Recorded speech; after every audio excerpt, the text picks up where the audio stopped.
Welcome to Chapter 5. This chapter covers the Black-Scholes-Merton option pricing model.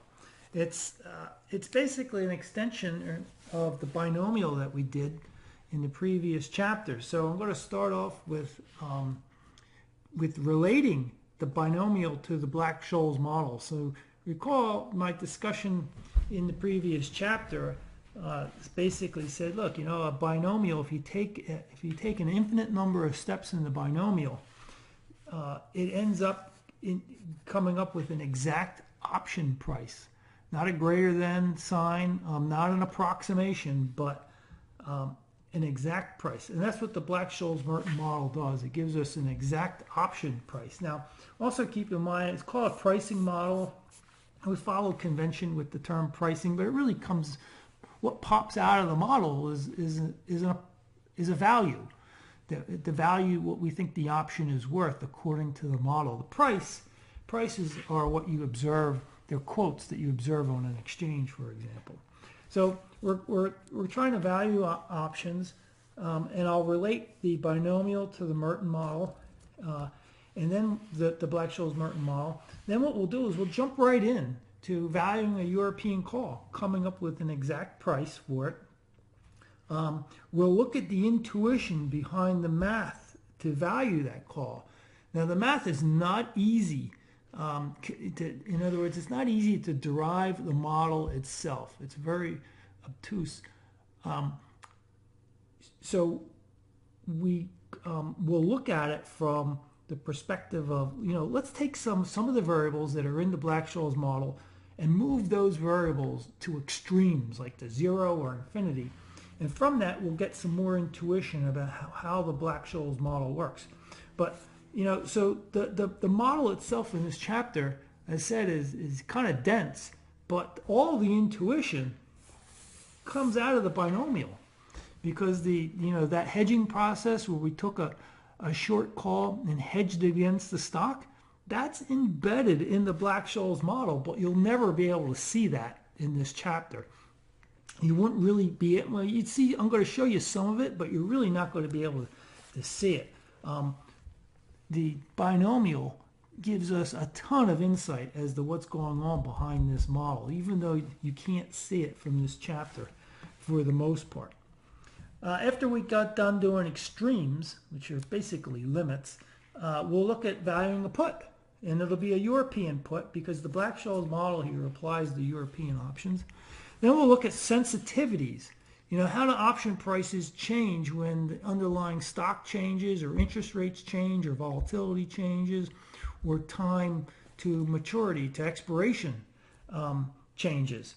Those sensitivities are sometimes called the Greeks because the estimate of the sensitivity uses Greek letters like delta, gamma, and theta, and even a term Vega, which sounds like a Greek letter, but it's technically not, but it sounds good. And Vega relates to volatility. The V's match up in Vega versus volatility. So we'll cover those sensitivities, and then at the end of this chapter, we'll cover volatility smiles and smirks. And so as you've probably seen already, the option world is full of colorful language. So you got plain vanilla options, plain vanilla swaps. You got flavored options, which is sometimes called exotic options. You got flavored swaps. They're just twists on the plain vanilla. Then you have butterfly positions, bull spreads, bear spreads, and it just goes on. So in this case, we're going to look at volatility smiles and smirks, and it's quite descriptive, those terms, and we'll get to that at the end. So now, what we want to do is let's jump right into valuing a call option, a European call. The formula for that is the call value equals the stock price today times ND of 1 minus, and I'll explain these terms, so hold on, just write this down, and I'll go into everything in detail throughout this chapter. So it's the stock price multiplied by this ND of 1, and I'll explain that in a second, minus the strike times e to the minus RC times t times ND of 2. Okay, now let me go through this carefully, but before you do it, you kind of seen this before in a sense. If you notice carefully, what we're doing is, if you look right here, you see this kind of looks like, this is what it kind of looks like. It looks like, that way it looks like to me. It's the stock price, right, minus the present value of the strike. Now this right here is the present value of the strike continuously compounded. In other words, the discount rate is continuously compounded. So, for a second now, remember, if you have an infinite number of steps, then you, as we talked about in the previous chapter with the binomial, then you have to have an infinite number of compounding periods that need to take place. It turns out that if you take x, the present value of x, according to the discrete method where we have just one interval of discounting, right, that is approximated by the continuous. The continuous discounting is minus RC times t. Or another way to write that would be 1 over ERC times t. Now, the RC part is the continuously compounded rate.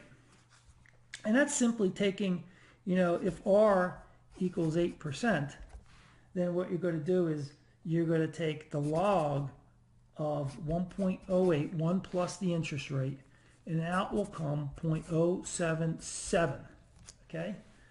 So, in other words, if you were to continuously compound this slightly smaller rate, 7.7%, continuously compound it, you would end up in 1 year coming up with an 8% return. And we can check that quite easily. So you take, for example,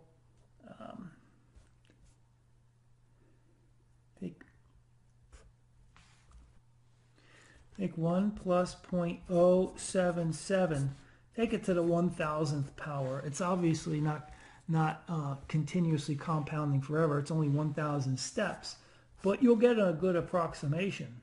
And what this will come out to be, this will come out to 1.08.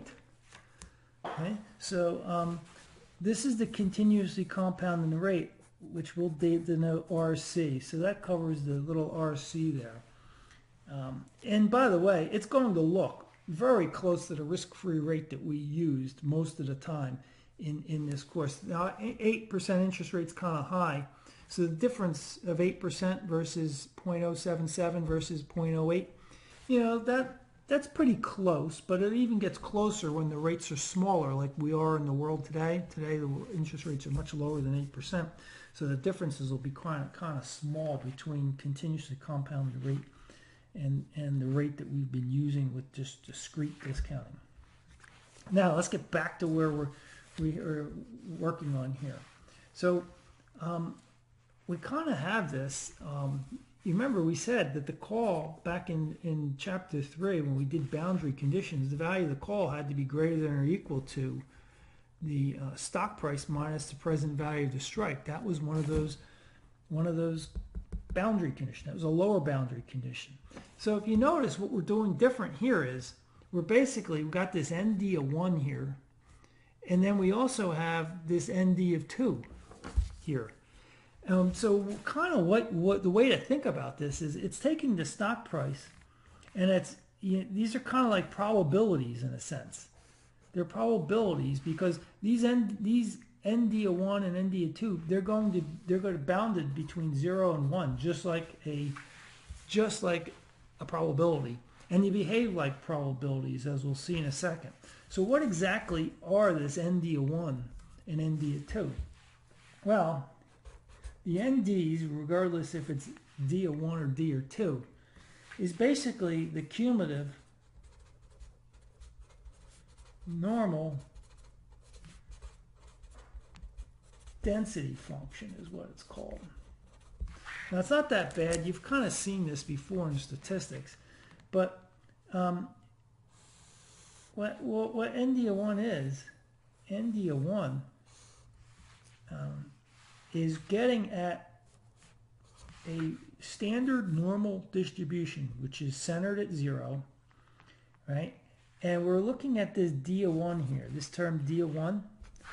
And this D1 term is standard normal. And we're looking at the cumulative density. That means all this area to the left. And what that kind of signals is how far are we in the money with this option? Because the D1 equals the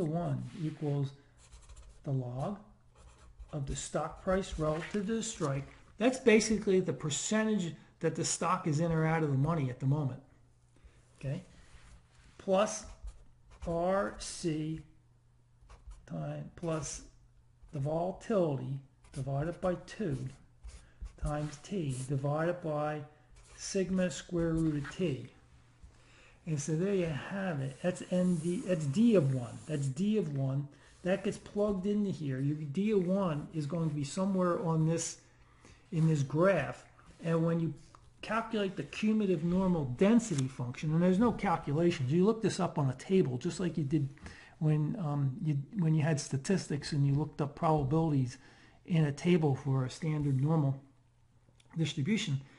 So you're going to calculate D of 1, and then you'll look it up in a table and you'll find out what this area to the left is. And that area to the left is kind of giving you an indication how deep the option is in the money. And so the area under this curve has to sum the 1.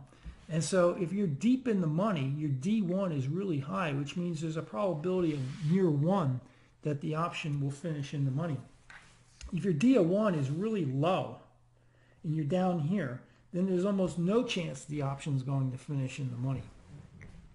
And so this ND at 1 would be really small. Okay?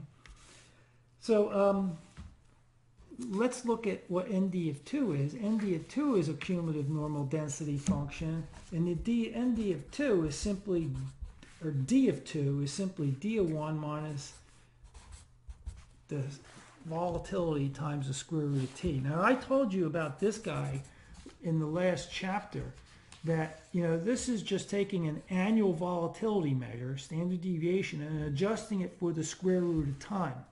Because as we talked about the last chapter, one of the assumptions under this Black-Scholes model is that the stock price is following a random walk. If it follows a random walk, volatility scales up and down by the square root of time. And you see it right here also. And so, you know, it's no mystery as to where that came from. The math is kind of hard to get there, but nevertheless, you know that you have to scale up the volatility in the standard deviation, which is on an annual basis. In other words, that sigma is the annual standard deviation for the stock price. And, you know, the underlying. So now what we want to do is let's actually do an example and show you that it's really not as bad as it looks so far. And let me get a clean piece of paper and give you some data. Okay? Let's look at X equals 52, stock price equals 50, the risk-free or the repo rate is 8% per year. That's always on an annual basis. T, the option is going to be 1 year. And we don't have to mention the number of steps because the number of steps are infinite, and you won't find a little n for the number of steps anywhere in this math. Okay? So that's what we need to input here for the valuing this option. With one exception, we need one more item, and the one more item needs volatility. We need a sigma. And let's assume it's 0.2223 1 or 32, I think is what I rounded it to last video. This setup, recall, this is the setup we used in the binomial process. And so what I'm going to do is I'm going to use the same parameters to value the option in the Black-Scholes model, and then compare it to what we had with the binomial. Remember, the binomial was an approximation. And you'll find, by the way, that if this is the true value, this is the Black-Scholes model, right? This is the true value. And this is the number of steps that we do in the binomial. The binomial will often be quanta off if it only has a few steps. And then if you go over, say, approximately 40 steps in the binomial, which could you imagine trying to do that, the math on that? You never get done, take you forever. But what happens is if you only have 1 or 2 steps, then you're likely to be off a lot. And as you go more and more steps, your error, so to speak, from having from the approximation of only having a few steps gets smaller and smaller and smaller. So the Black-Scholes model is coming down and determining the exact price. And there's no steps in this model. Okay, so remember how we got that. We said U in the binomial was 1.171. We were saying, look, you can go up 17%, or you can go down the inverse of 17%, which was 85.4. And we said that that equaled e to the sigma square root of t. And when we solved for that, t being t over n, because it was a 1-year option with 2 steps, then we backed into this being 0.2232 approximately. Okay, so what I'm doing is I'm matching up the binomial stuff that we did to this Black-Scholes. So what I'm saying is, and what you should be thinking is, okay, I'm going to plug all this stuff into the Black-Scholes model, and it should come reasonably close to what we did with the binomial. And we'll check it in a second. So let's continue with the work here. First off, you want to calculate d of 1. And d of 1 is nothing but the logarithm of 50 divided by 52. Okay, and that comes out to be minus 0.04 approximately. So that tells you the option's out of the money about 4%. Okay, and then we're going to take 1 plus the continuously compounded rate that we calculated a minute ago, almost 8%, plus the 0.2232 squared, because that's a standard deviation, and we want the volatility, the variance.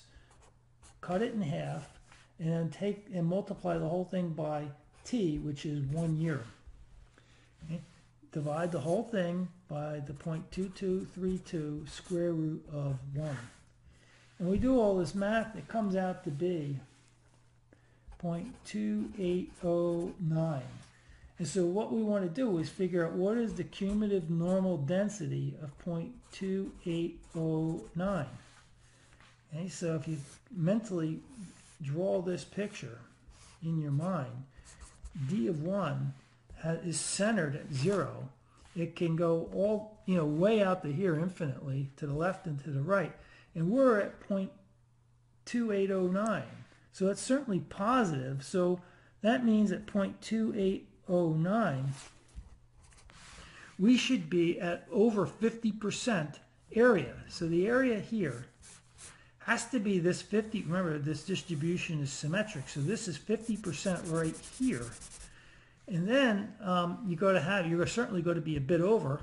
And how much are we over? Well, by about 11%, because this turns out to be 0.6106, 61% approximately. So this area right here where my finger's covering is about 11%.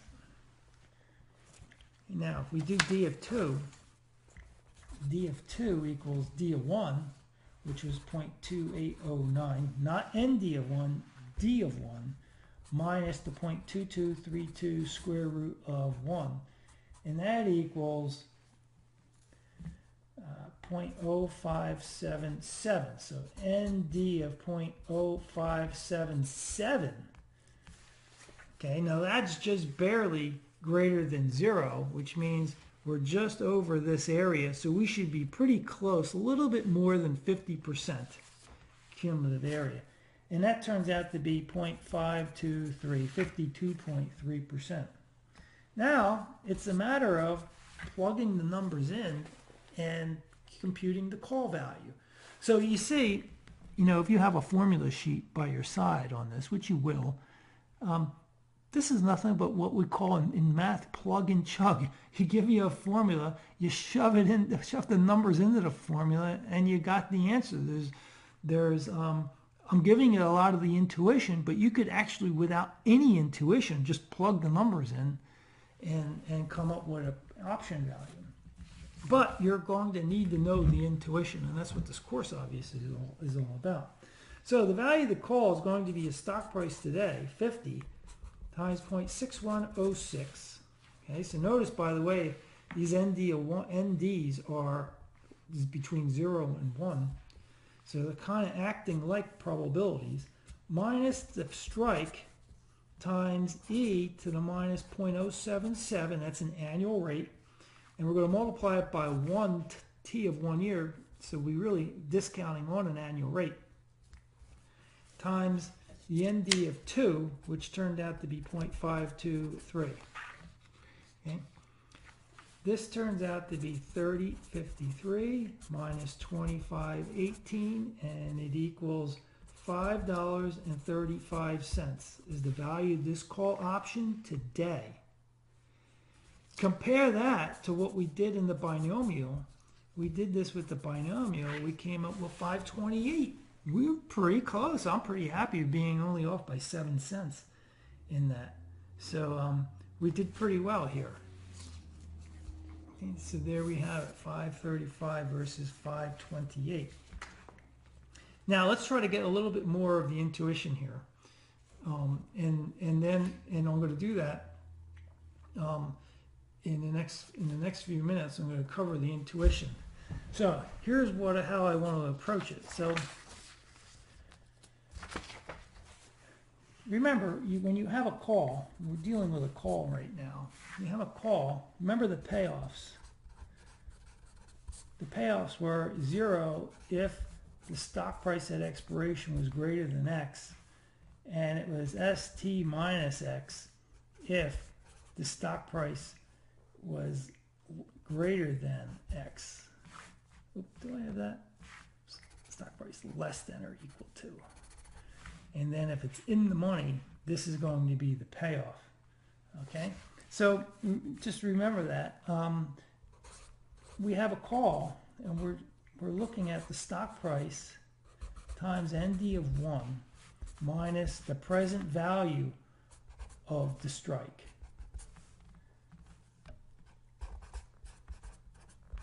The way to interpret this, and it's not easy, it's not easily interpreted because there's a whole lot of math underneath this. Remember I talked about how, we're looking at a non-stationary process, a random walk, in other words, where the mean was unstable.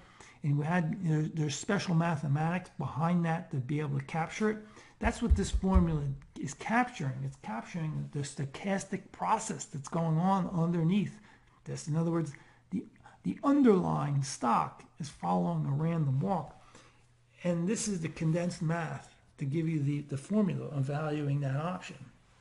So the point is, I'm trying to tell you, it's not easy to interpret, but I'm going to try to do it anyway to get there is some intuition here. So if you look at this, this is the stock price times, if you think of this as a probability, it helps to. And what this is this is the present expected value of receiving the stock, okay, conditional on the stock finishing in the money. In other words, the value of a call depends on whether or not you're going to get this stock price. So what is the probability that you're going to get this stock price? So remember, this is a positive sign because you get the stock, you'd be giving up and having to pay the strike. And this is the present value of the strike. And the stock price doesn't need to be adjusted for present value because the stock price today, it's already the present value. It's the present value of future dividends. There's no adjustment for that. So this is the present expected value of receiving a share conditional on the stock price exceeding X. In other words, finishing in the money. Because remember, the value of the option, the value of the option dramatically depends on where you are relative to the strike. The value of the option, for example, at expiration is 0 here, and it starts to go up. So we're looking at probabilities associated with where is this stock going to end at expiration? Because the stock will be gyrating back and forth depending on the volatility of the stock, sigma. Okay. Now, the value of the option, you need to subtract off the present value of the payoff, but what you're going to pay when you exercise. So you pay the strike, but we're dealing with European options, so we have to adjust for time value, but then we have to adjust it for the probability that we're going to pay that strike. So this is basically, this is a risk-neutral probability. You can think of this as a risk-neutral probability, and this is the present value of the expected amount to be paid, conditional on the stock exceeding, the strike, and conditional on it being in the money. So this is a risk-neutral probability, and this is more in line with an actual probability. That's what makes things a little confusing when the math gets this condensed.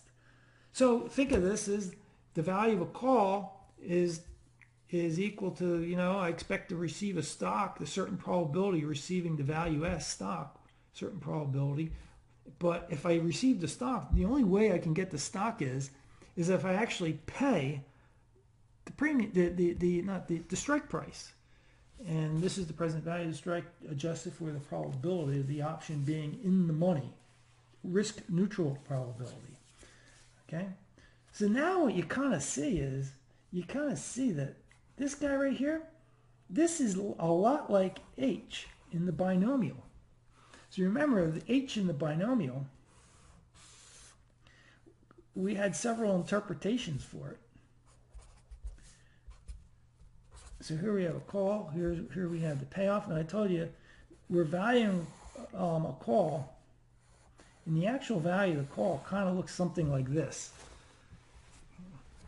Right? And it has some curvature here. And so we're actually trying to value, we're on a point somewhere on this line. And remember I told you the slope of this line, the slope of the line, if we're deep in the money, which means if we're deep in the money, we have a D of 1 that's really high, and we're out here, which means the cumulative area is close to 1. It means we're way up here. We're deep in the money. The slope is approximately 1. Well, ND of 1 will be close to 1. So you see the correspondence here. So this will be really close to 1, which means your chances of receiving the stock valued at this S is pretty darn high. Okay? Now, if you're deep out of the money, remember H was really low. It's the slope of this line. The slope of this line, and I didn't draw it very well, but the slope of the line is approaching 0 as you move out to the left. I can't really go out here. I kind of drew it poorly. Let me see if I can draw it a little better.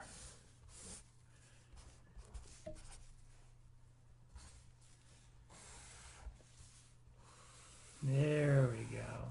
And so the slope here is about +1. The slope here is approximately 0. And that means H is approximately 0. And then ND of 1 is approximately 0, because D of 1 is approximately 0. Or yeah, it's actually negative infinity. It's way out in this direction. Okay? So D of 1 is really small. Okay? So now you see some of the similarities between the binomial and the Black-Scholes model.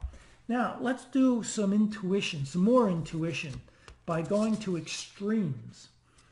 And by extremes, I mean looking at limits. Okay, so the first thing we want to do is, this is interesting. Let's look at what happens when X goes to 0.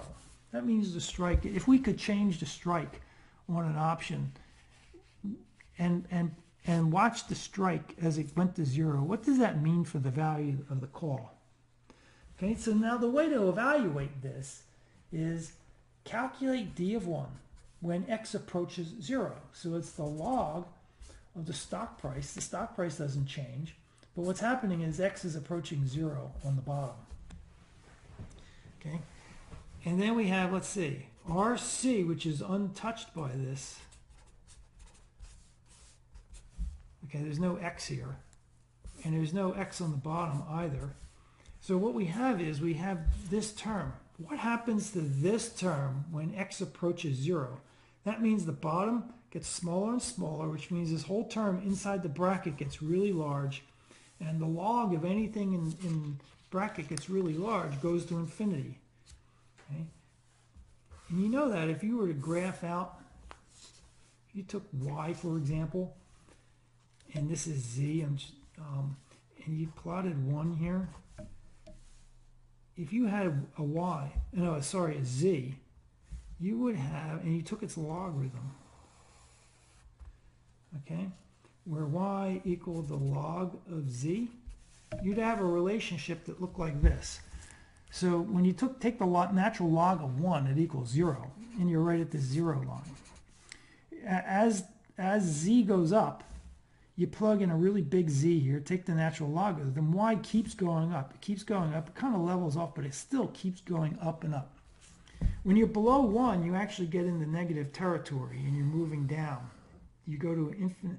You go towards negative infinity as you get closer and closer to 0. And you can experiment with that. Just plug in something really close to 0 in your calculator and take the natural log of it. You'll have a really big number with a negative sign in front of it. Okay, so what I'm saying here is this number becomes really big, which means this whole term goes to infinity. This whole term right here goes to infinity. It overwhelms everything else here. So that means d of 1 goes to positive infinity. And so if d of 1 goes to positive infinity, right, then that means this whole area here has to equal 1, approach 1 at least. And so this d of 1 is basically approaching infinity. Then your nd of 1 will approach 1 in the whole cumulative area. In other words, the option, the stock is deep in the money. When X is really, really little, the option is going to be really deep in the money. Okay. Now we take d of 1, we need to look at d of 2 also. And d of 2 is going to equal d of 1, which is infinity, minus sigma square root of t. Well, that equals, or moves to infinity also, because this is inconsequential. So this infinity term drives d of 2. And so d of 2 and d of 2 is going to be going to 1 also. And if that's the case, then we have the call equals the stock price times 1 for nd of 1 minus the present value of the strike times 1, because nd of 2 is 1 also. So this is a times. Make that a times. And so what do we have here? The call equals the stock price. Yeah, it equals the stock price, right? Because this washes out, but this is going to 0, remember? So this whole term drops out because this is approaching 0. So all we're left with is the call equals the stock price. Now, that's, you get some intuition there. Now let's do another extreme. The other extreme I want to do is, what happens if what happens if t goes to infinity? What happens if we had an option and we could keep extending the expiration, and we can extend the expiration out to 0? What does that mean for the call value? So again, you go to d of 1, okay? Now it's a little trickier here with d of 1 because t is on the bottom, all right? And it's on the top of d of 1. So remember, d of 1 equals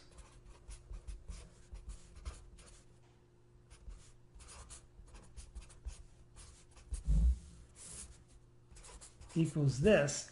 T is on the top and on the bottom. So there's a trick to dealing with that when we do limits, and the trick is simply to break it up into 2 pieces.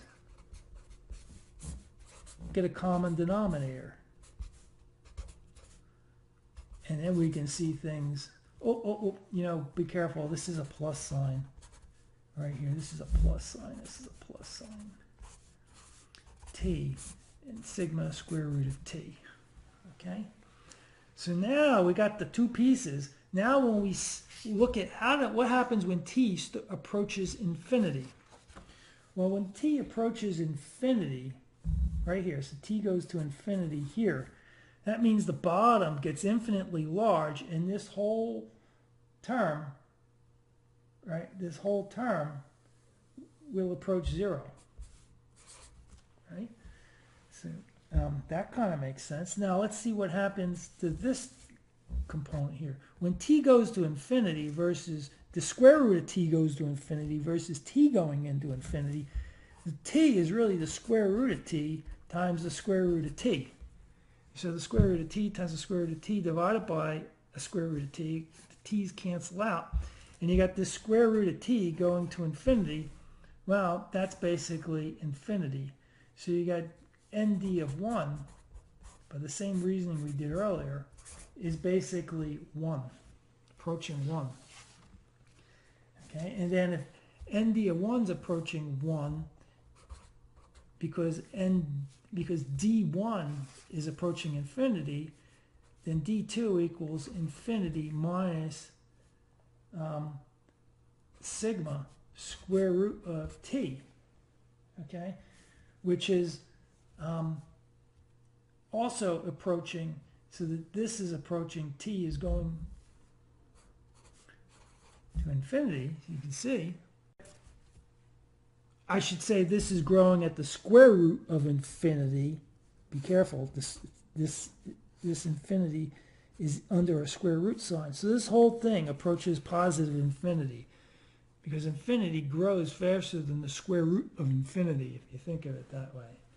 And so d of 2 is infinity, so nd of 2 has to be approaching or about equal to 1.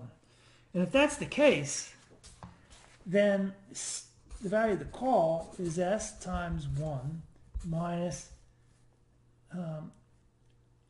x e to the minus rc times t, but t is going to infinity, right, times 1 for nd of 2. Okay? So what this means is you're discounting this present value forever at this rate rc. Well, if you discount it forever, this is going to approach 0. The present value of something that's discounted forever is going to be 0, and all you're left with is c equals s. So let me summarize what we just did with these two extremes. We looked at the idea that what happens when x goes to 0 and what happens when t goes to infinity. Okay? And in both cases, we saw that the call equaled the stock, which, by the way, is exactly what you saw in Chapter 3 when we did an upper boundary condition. Remember we did the upper boundary condition? Said here's a stock, and here's the option value. And we said, you know, an option should be somewhere in this space, and it often looks like this, right? The option value. We said that this upper bound only happens when you either have t going to infinity or the strike going to 0. And you got this upper bound. In both cases, the call equaled the stock. So you're basically on a 45-degree line here. And so what I'm saying is that the intuition we got from Chapter 3 is carrying over into this model, Black-Scholes model. It has to, because if it didn't, then I would have been teaching you something that didn't make sense in Chapter 3. So the material that we covered in Chapter 3 better end up in this chapter also. May not be easy to see in a lot of cases, but it's got to be consistent. Where the value of Chapter 3, there was no value in learning Chapter 3. Okay, let's look at a couple more extremes.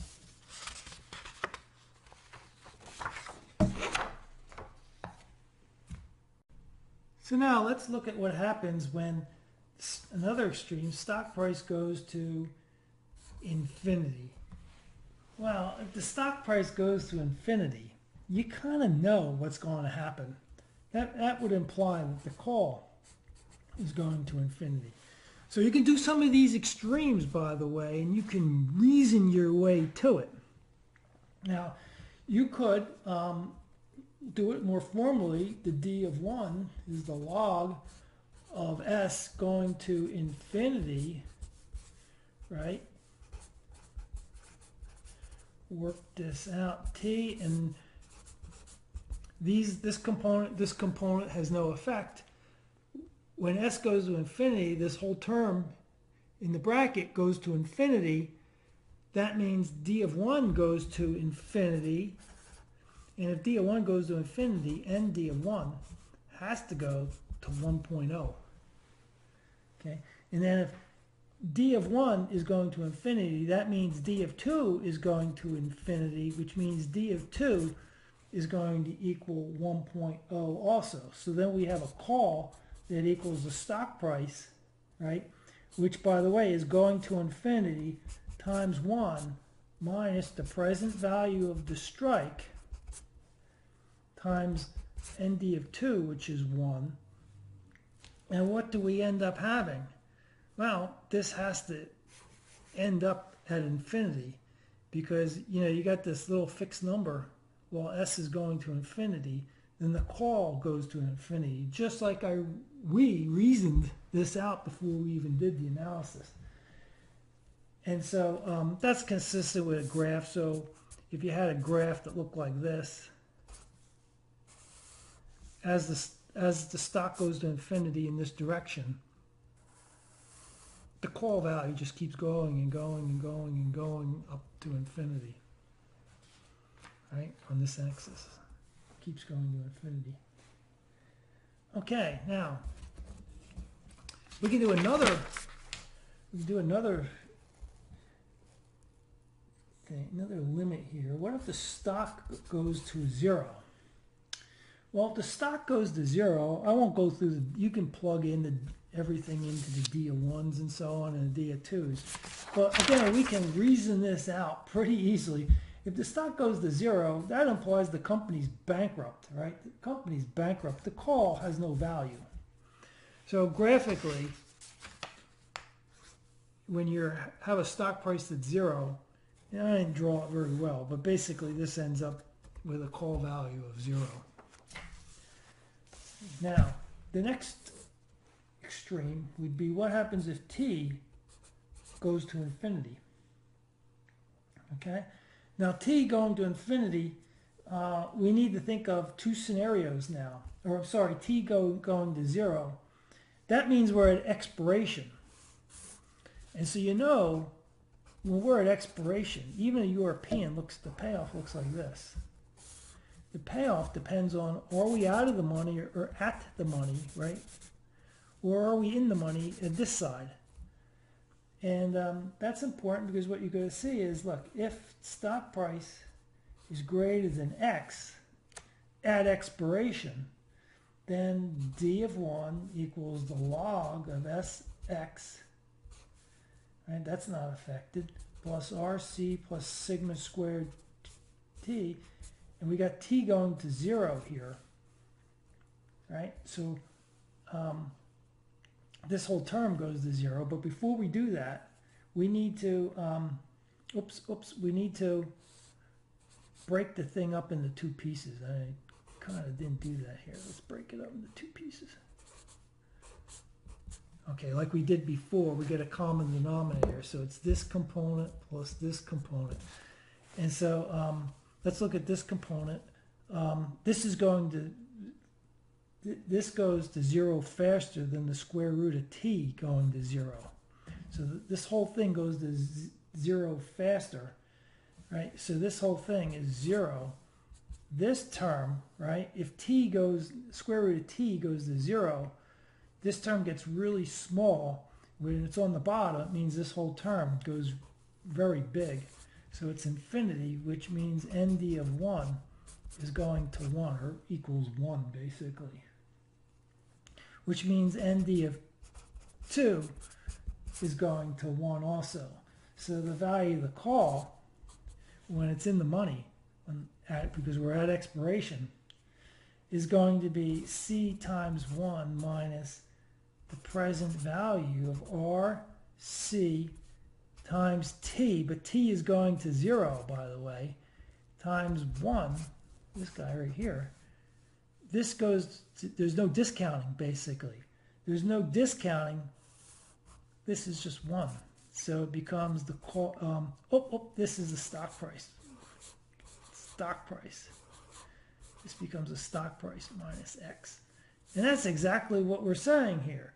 Look, if we're at expiration and the stock is above the strike, the payoff on the option is valued to equal to the payoff. It's this amount, S minus X. Okay?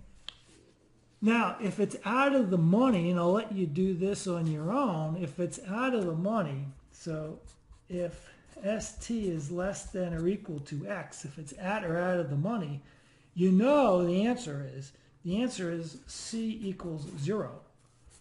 And you should be able to work through that by plugging in T equals 0 using the same type of concept here when the stock is low. Okay.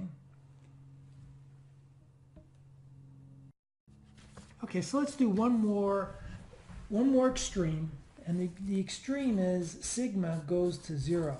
And this is I would refer to this as an approximate extreme, as I'll show you in a second. So what this means is the underlying stock has no volatility. And let's reason this out. The underlying stock has no volatility.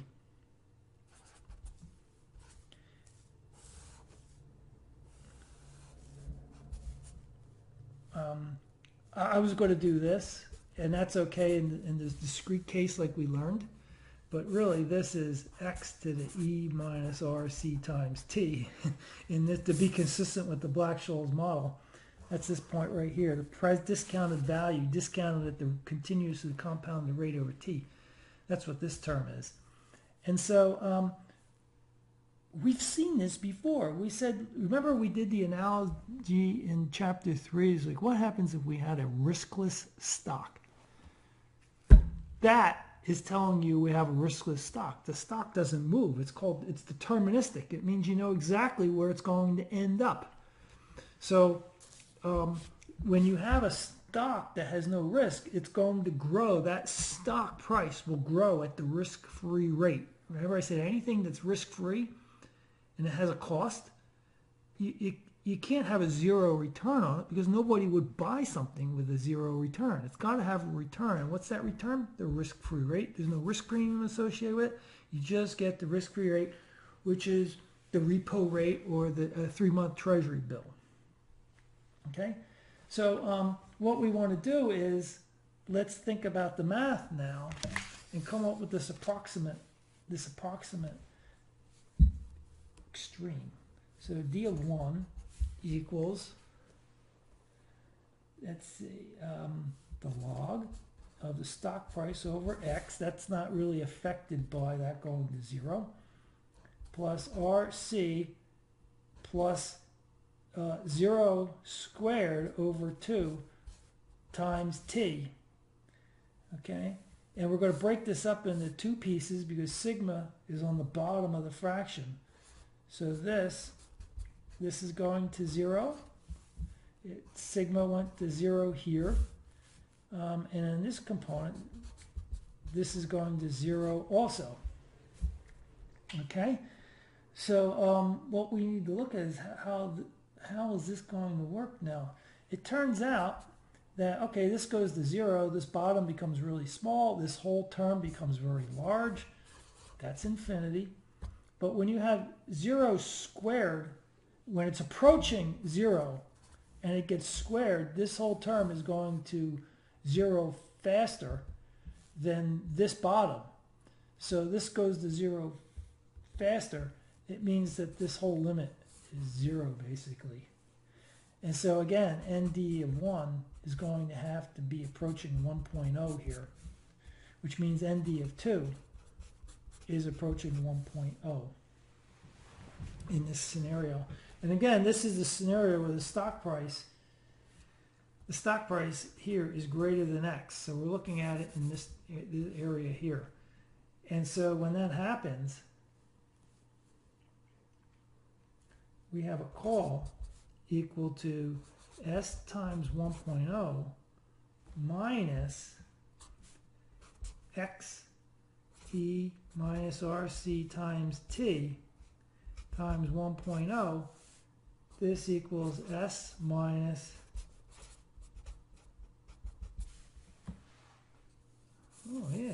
stock price. The call has to be the difference between the stock price and the present value of the strike. And that's basically looking at it from here. The stock price here, it's looking at the stock price minus the present value of the strike. It's on this line basically. Okay? Now, if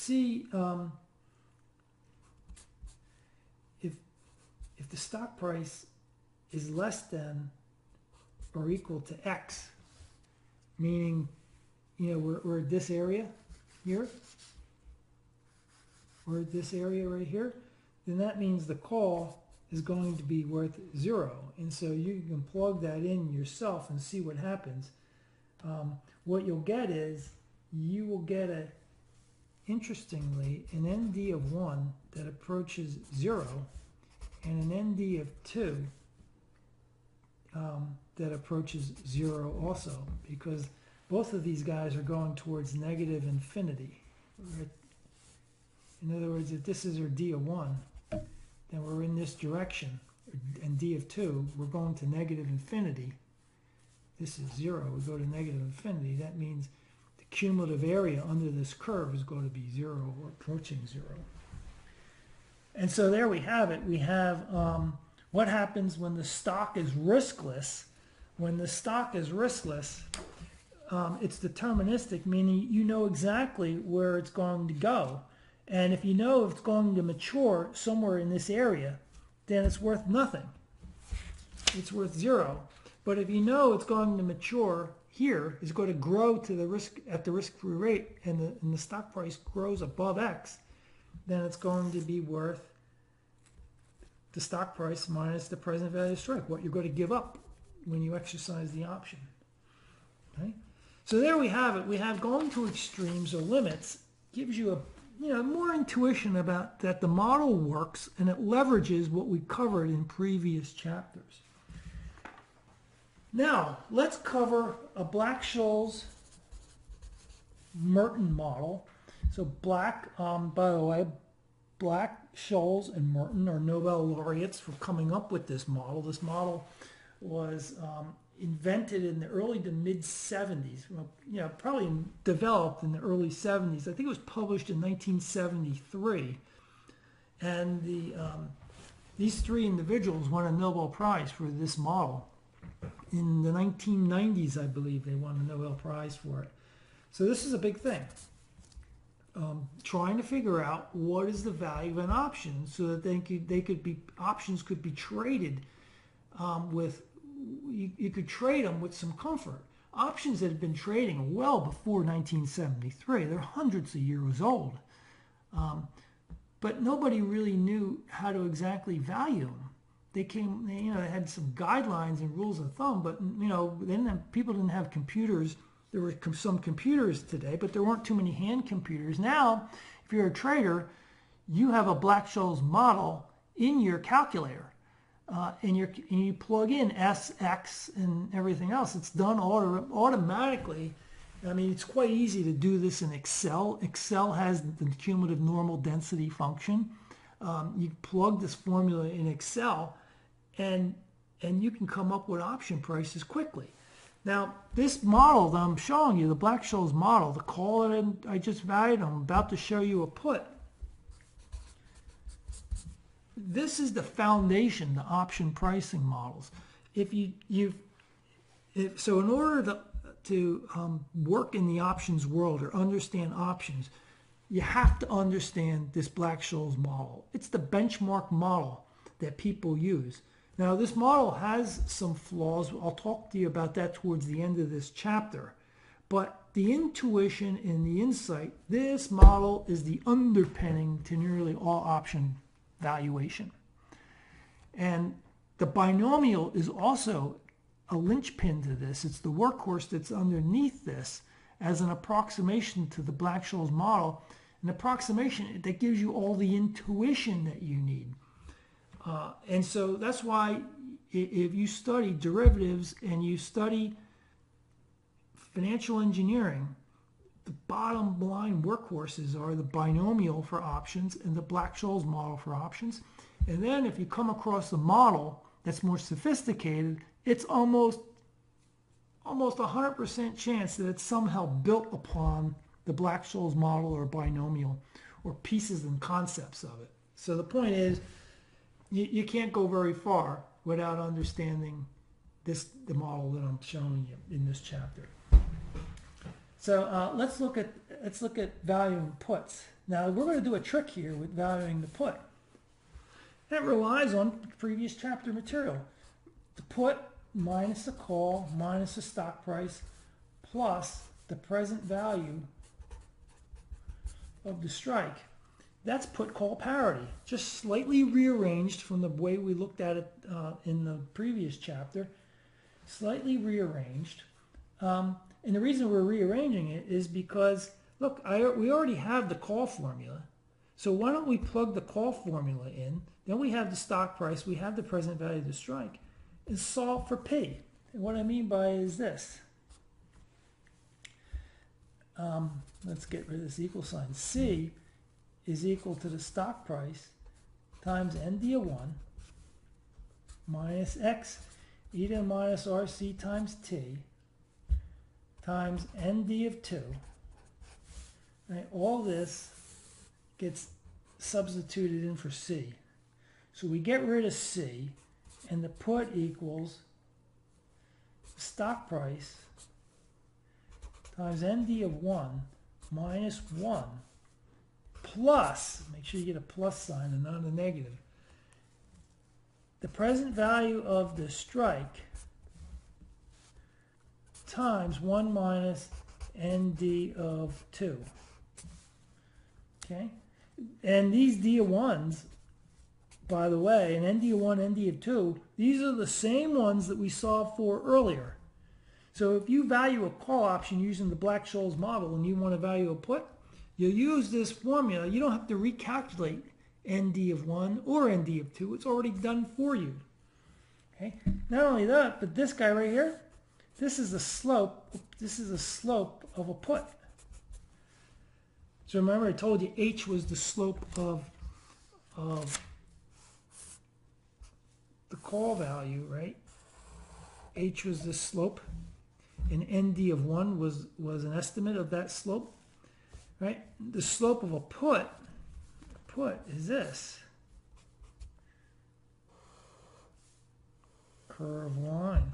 We're looking at, since this term has to be negative, the slope is negative and it approaches 0 as the put is deep out of the money. And when it's deep in the money, the slope is approaching negative 1 because ND of 1 is approaching 0. Okay? So there you have it. This is the formula. Now it's literally plug the numbers in.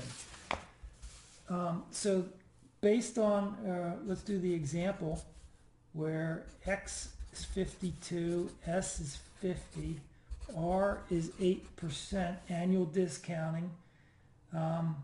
What else do we need here? Sigma was 0.2232, but we don't really need it because sigma doesn't show up. Sigma doesn't show up in this part. It's buried in the ND of 1 and ND of 2, but we already have the ND of 1, ND of 2. ND of 1 was 0.6106 and ND of 2 was 0.5323. So therefore, the value of a put equals the stock price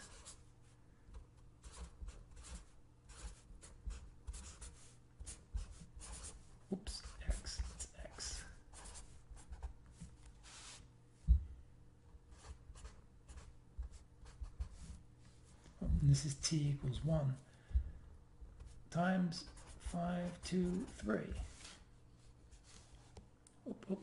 1 minus 0.523. So let me write this out. It's the stock price times minus 0.3894 plus 52e to the 0.077, negative 0.077 times 1 times 0.477. Plug in S is 50, and we get minus 1947 plus 2297, which means the put is equal to $3.50 according to this math, whereas this is the Black-Scholes model, whereas the binomial, if you recall, go back to your notes, we calculated it to be 335 for the European binomial. Came out to be 335. So we are within 15 cents of, we were 15 cents away from the actual number using the binomial. And had we done more steps, we would have been closer to this 350. Okay. So now what I want to do is I want to cover dividends. Let's look at dividends and how to adjust the Black-Scholes model for dividends. So the way we're going to handle dividends is I'm going to explain it to you how to handle dividends in the Black-Scholes, but instead of doing all the calculations and grinding through them, although that's a good exercise, I'm going to use the Excel spreadsheet, the model that helps us calculate things in Excel. And the way we're going to do this is we're going to use the example we've been using all along. And when we had no dividends in the example that we've been using all along, we had a call price of $5.35 and a put of $3.50. Now what we're going to assume at the moment is we have a dividend that gets paid right before expiration, right here, right before it expires. And this is a 1 year, remember, 1 year away. And the dividend is going to be $1. Okay. Now this $1 dividend, the present value of this $1 dividend is $1 times e to the minus 0.08, which is the interest rate that we have here, times 1. And that will give us about 92 cents. Okay, 92 cents is the dividend. So therefore the present value of the stock, right, or the stock adjusted for the present value of the dividend is the $50 stock price minus 92 cents. Adjusted stock price is $49.08. If we plug this in for S in that Excel spreadsheet, we end up with, so here we're adjusting for present value of dividends, which equal 92 cents. We will get $4.80 for call price and $3.87 for the put. So remember, when a stock pays a dividend during the life of the option, the value that the stock drops in value by this present value, 92 cents. So the call goes down in value, the put goes up in value, and that makes sense. Now, the other way to handle it in the model that came with the text in that Excel spreadsheet is, okay, you can put in place of the 50, put in 49.08, or there's a place down below where you can literally put in $1 and then 1 year for the point in time when you get that dividend. And if you plug that into the model, you will get 480 and you will get 387 also. Okay, so make sure you change the S to be 50 here. So S will equal 50 when you run this. And then you're going to down below put in the $1 and the 1 year. And but the point is you'll come up with the same exact numbers. Now there's another way to handle it, kind of like what I told you with the binomial, is that we can put in a dividend yield. And the dividend yield in this case would be $1 is the dividend divided by the stock price of 50, and that's 2%. Now, if you plug in, go back to beginning, so you make sure you have a stock price of 50, scratch the $1 out in the 1 year down at the bottom, and now plug in for the place for the dividend yield, plug in 2%, and you will get 476 and 390, which is slightly different than what we got above. The reason for that is we're looking at an option that's growing, actually a stock that's growing at the risk-free rate over time T. Over the life, it's slowly growing, and it was growing at the 8% rate. But when you pay a 2% dividend, it's kind of like, okay, you have a bucket, and there's a hard rainstorm coming, and that bucket is filling up at 8% with rainwater. If you have no hole in it, that's the rain is going to come down and it's going to fill this bucket up by 8% a year. But if you have a hole in the bottom of the bucket, it's going to leak. So dividends are kind of like leakage here. So the stock price is going to fall by 2% per year, all else being equal, which is $1 basically in today's money. And so what you have is you have R minus the dividend yield. But the point is that we initially did things on a discrete basis, meaning the dividend was paid at one point in time a year from now. In this assumption with a 2% dividend yield, we're saying that the dividend yield is taking place at every moment. A little bit is being taken out. So over 1 year, it's $1. So it's a different assumption, which is why we have a slightly different price for the options. Now, in this section of the video, we'll cover the Greeks. The Greeks are how sensitive option prices change for a small change, technically an infinitesimally small change, in either the stock price, time, as time floats on, sigma, the volatility, or a change in interest rates. We'll look at each one of these.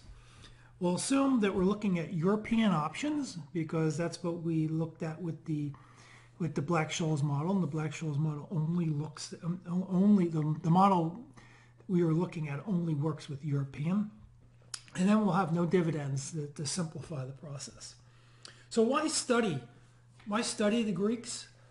Basically for risk management purposes, for one, and then two, if you want to be able to be a good risk manager, control the risk that you're presented with, you need to understand how to do that. So managers of option portfolios, and now think of this, we're not just dealing with a option, but there are people out there, portfolio managers, they're just not managing portfolios of stocks. Some of them literally manage portfolios of options. And if they're managing portfolios of options, they want to sometimes create portfolios that are insensitive to a change in the interest rate, a change in time, or a change in volatility, or a change in interest rates. And so they need to set up a strategy to do that. So they're hedged against those types of risks. Now let's look at a comprehensive example. So here we have a call and the put, and here's all of the Greeks associated with the option that we have done in this chapter, in the previous chapter, where the option with a strike of 52, stock price of 50, risk-free rate of 8%, volatility of 22%, and 1 year life. We came up with a Black-Scholes model value for the call of 535 and 350 for the put. And if you go to the Excel spreadsheet that I had showed you how to use in the previous video for the previous chapter, you look down and you can see what the delta is. You can see what the gamma is. So the delta is a change in the call or put price for a change in the stock price, and I'll show you how to capture that and give you better interpretation of that. Gamma measures curvature, and I'll show you how to employ this in calculating the effect on an option value. Theta has to do with when you change time, how much does a call and put change? And you can see that they're negative here. We'll interpret that. Then Vega is what happens when you change volatility a bit. And you can see here's the effects. Right now it doesn't make any sense because you don't have any feel for the magnitudes of this. But when I show you, when I get to Vega for volatility, I'll show you how to plug it into an equation and put it into dollars and cents. But notice here that the Vega of a call and a put are the same. And by the way, the curvature effects are the same also with gamma. And then the effects on interest rates, rho, here they are. It's positive for call, it's negative for put, and I'll remind you, and we'll interpret this again, what these signs mean and the magnitudes. So what I want to do now is jump into the deltas and how to interpret deltas of an option, probably the most common Greek out there. So the delta of an option measures the change in option value, okay, and that's what and that's what we're trying to get at here, is the delta. The change in the option value is the delta that I just showed you times the change in the stock price, an assumed change in the stock price. And it's often convenient to make this change of $1. So if you say $1, I mean, that's not these Greeks apply to infinitesimally small changes because theoretically we have an infinite number of steps over a 1-year process. So 1 year is kind of a big jump, but it's intuitive to help you, it's easier to grasp a $1 change in the stock price. So a $1 change in the stock price times the Greek or delta of 0.61 means that the option will change by 61 cents positive. So if the stock goes up by $1, the option will go up not $1 but by 61 cents. Now that's for a call. Now for a put, it looks like this. It looks like the change in the put for a change in S equals ND of 1 minus 1. So by the way, this is ND of 1 that we had calculated for the call.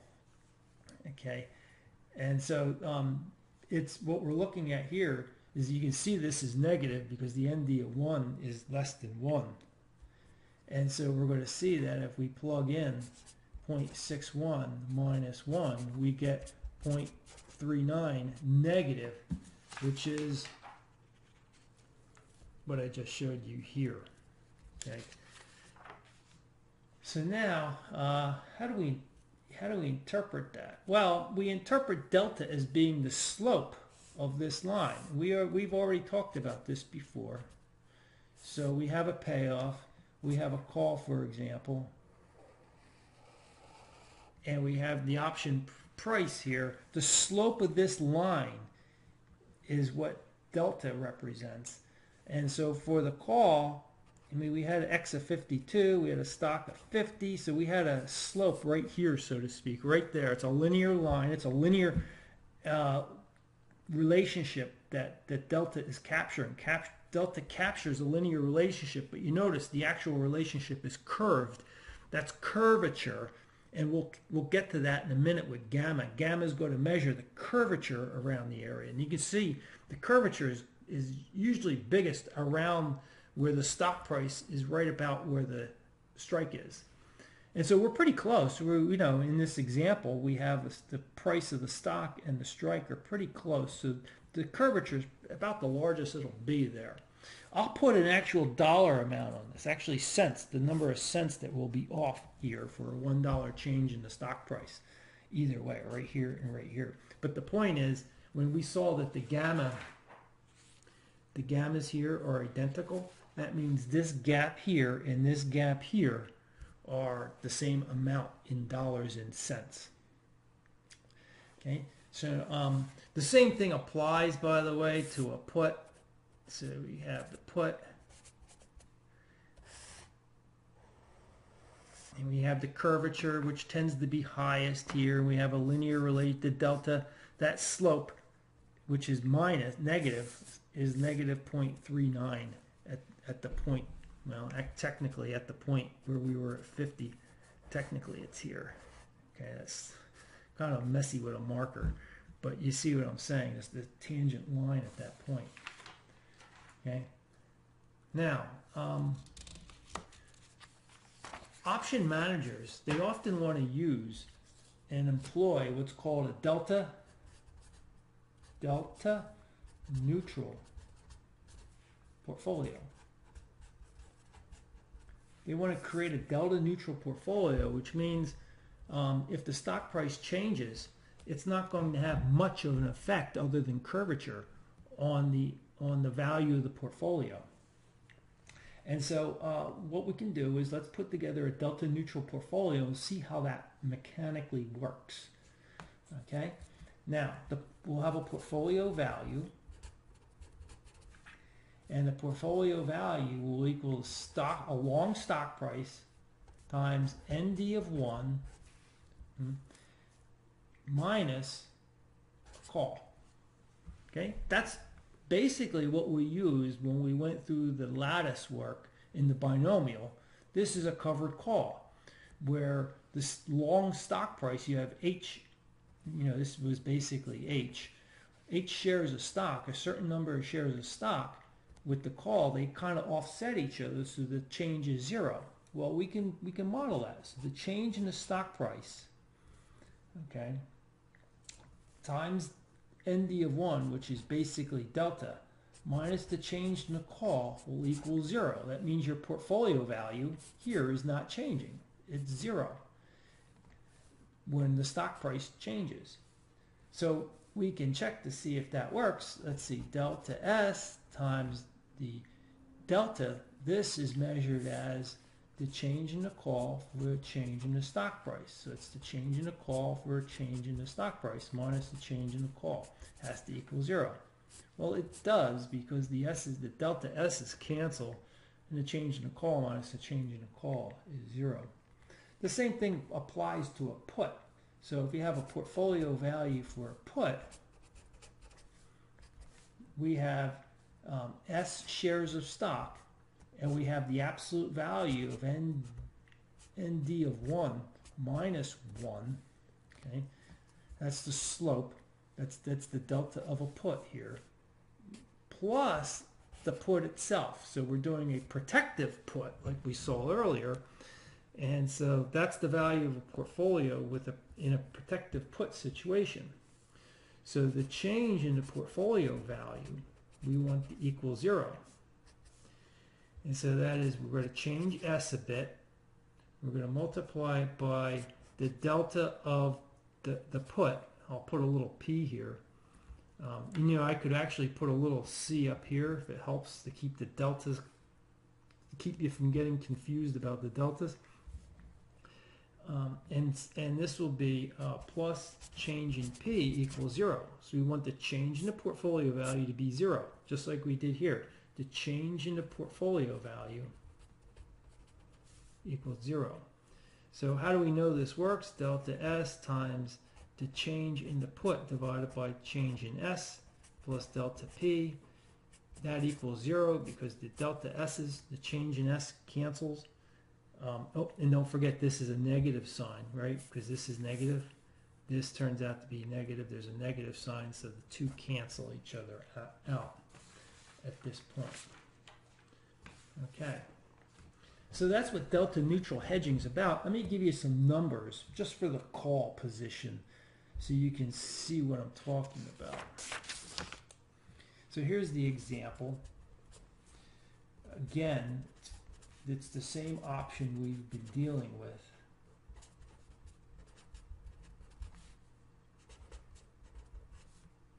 And this is delta.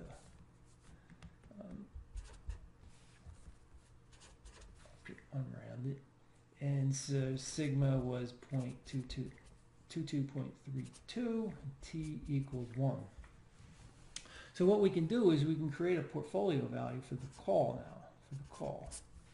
We have a stock, and we have portfolio value, okay? Stock and the portfolio value.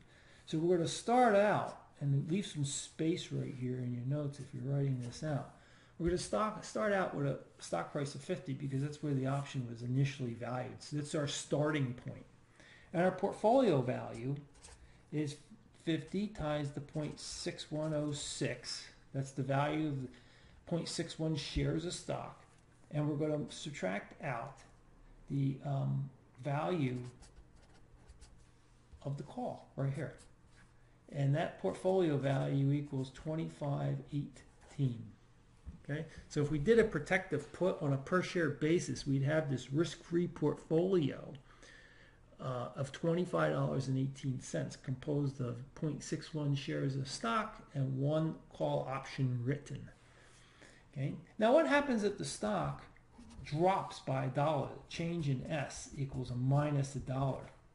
Well, then the value of this portfolio for this jump, which is a fairly substantial jump. $1 is not infinitesimally small jump, but again, $1 gives you a lot more intuition when you think about $1 change in the stock.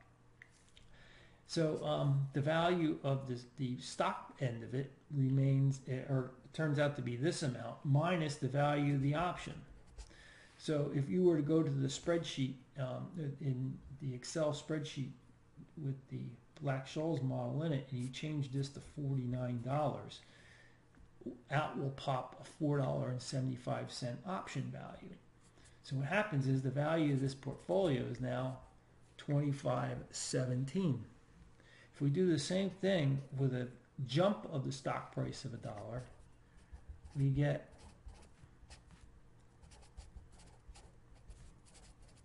$25.17 also. So what's going on here is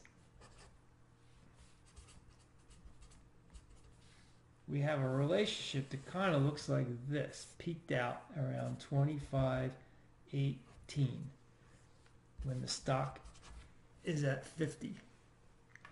And so if the stock changes an infinitesimally little bit here, then you barely change the value of the portfolio. We had some fairly big jumps, but even with a fairly big jump, a delta neutral hedged portfolio, look, even though the stock price changed by $1, this is only changing by a penny. So we have a little bit of a penny in this portfolio, and the penny is showing up in these gaps right here. So you think of it that way.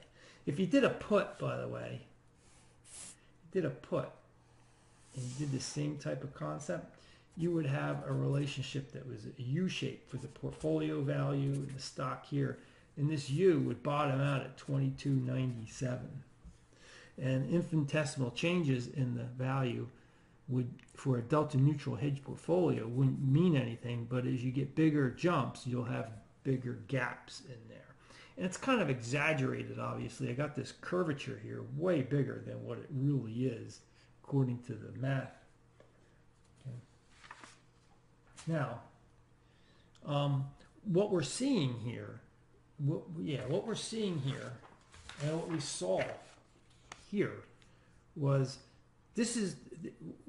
delta captures the linear relationship between the call and a change in the stock price, but the actual relationship is curved, and that curvature is biggest where S equals X for both a call and a put, and you can see the curvature effect here. Okay, and so there is a formula for capturing the delta, the curvature, and that employs gamma. So gamma, measured by this symbol here, gamma, is a change in the option value due to a change in delta. So it's kind of like the change in the change of the stock price. What happens if you change the stock price? Well, then you have a slope, and then what happens if the slope changes? So it's really, gamma is, I guess the best thing is to interpret it is, it's the change in the slope of the option line that we've been looking at, that option profile. And so when you have delta plus the gamma, this is what happens to the change in the call. So you have a change in the call price equal delta S times delta, that's the ND of 1, that's the delta effect, right? But now if we capture the curvature, we have a relationship that looks like this. So here's the linear capture. We capture the linear change. Here's the curvature change. And we can apply, put some numbers to this so it makes sense. Okay, so here's that 61-cent change in the option. When the stock goes up by $1, we go up 61 cents plus 1/2 of the gamma. Now the gamma that we had going back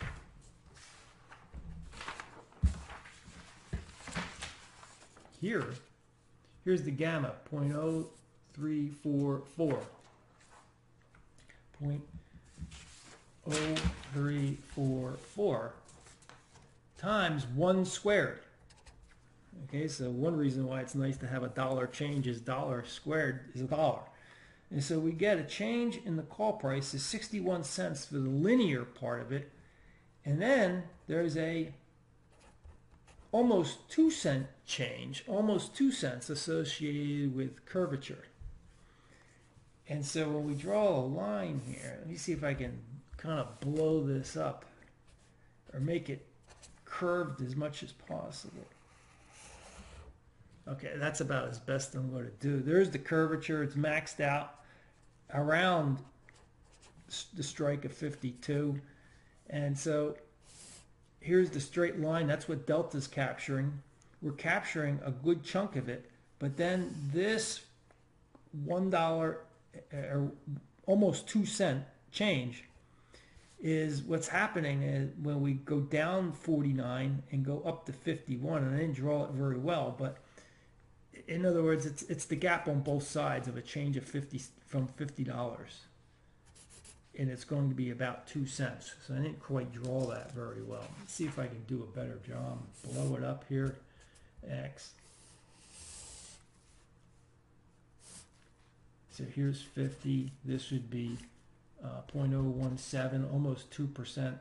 This would be, oh, actually, it would be right here from 50 to 51.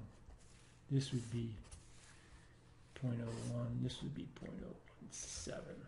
Okay, here. So the gamma is always positive because you can see where the delta is always underestimating the change in the option price. So we have to boost it up. Okay. The same with a put. If you flip this around and do the put, you'll see that the delta overestimates or underestimates the effect. Or actually over on a put, it overestimates the effect. So the curvature is positive on a put also. So it's the same math basically using that 0.0344 for the gamma.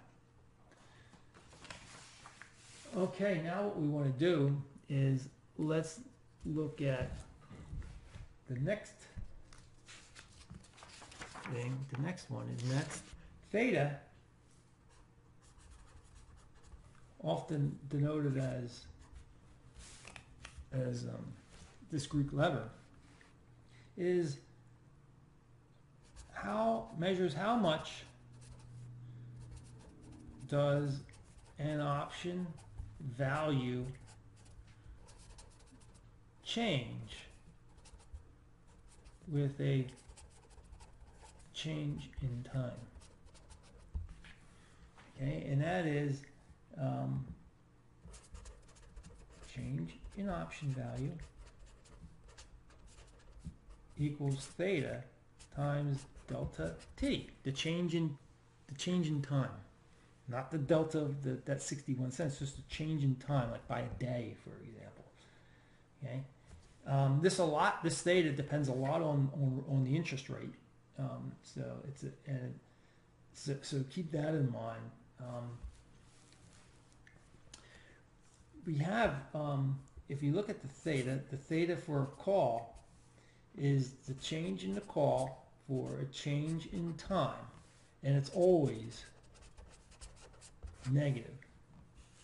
It's always negative. Okay? And because as you get closer to expiration, the call has less value, has less pure time value, it has less insurance and speculative value. And for a put, it's usually negative. And I'll show you an example of what I mean by that.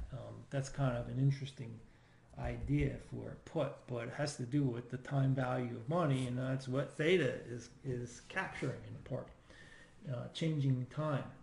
Okay? So now keep in mind that when you buy an option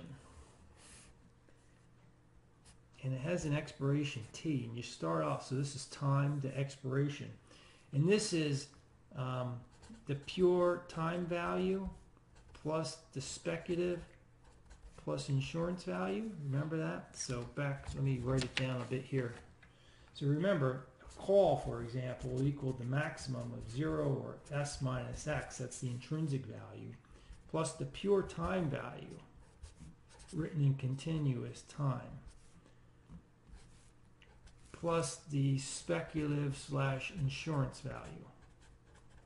Okay, I'm capturing this component. Okay, time, if all else stays the same, time is not affecting this intrinsic value. It's nothing but the stock price minus X. But when you change time, notice that T changes, so it affects pure time value. And this leftover component also reflects changes in time, and it also reflects changes in R. Because remember, if you have speculative value and insurance value, that only works if you have some time. If there's no time left, there's no insurance value. It's kind of like having an insurance contract on your house that lasts a second. There's not much value to it. So what happens, the point that I want to get to, if you have pure time value and speculative value on this axis, the sum of them, you buy an option, those two components in total, they don't change very much when you're far away from the date of expiration. So this is the date of expiration right here. It doesn't change much. But when you get very close to expiration, then the time decay here, this decay is huge. And that's what it's called. It's called time decay. So if you buy an option, right, that has no intrinsic value and it's close to expiration, if you buy it, you can expect that just from time decay, it's going to drop off really quickly. And you may not want to do that as a strategy, because if nothing else changes, time will always change. You realize that time will always change. A day will always come. So you're going to slide down this curve and you're going to have nothing left. You're going to have a call option worth 0, because this is 0. This will drop really quickly to 0.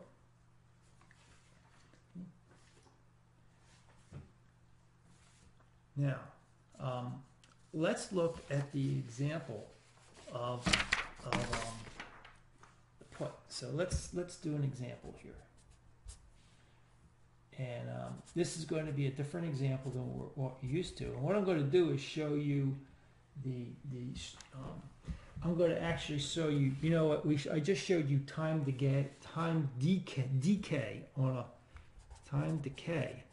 a call option. Now I'm going to show you time, I guess you could call it time growth on a put option. And let's explore that.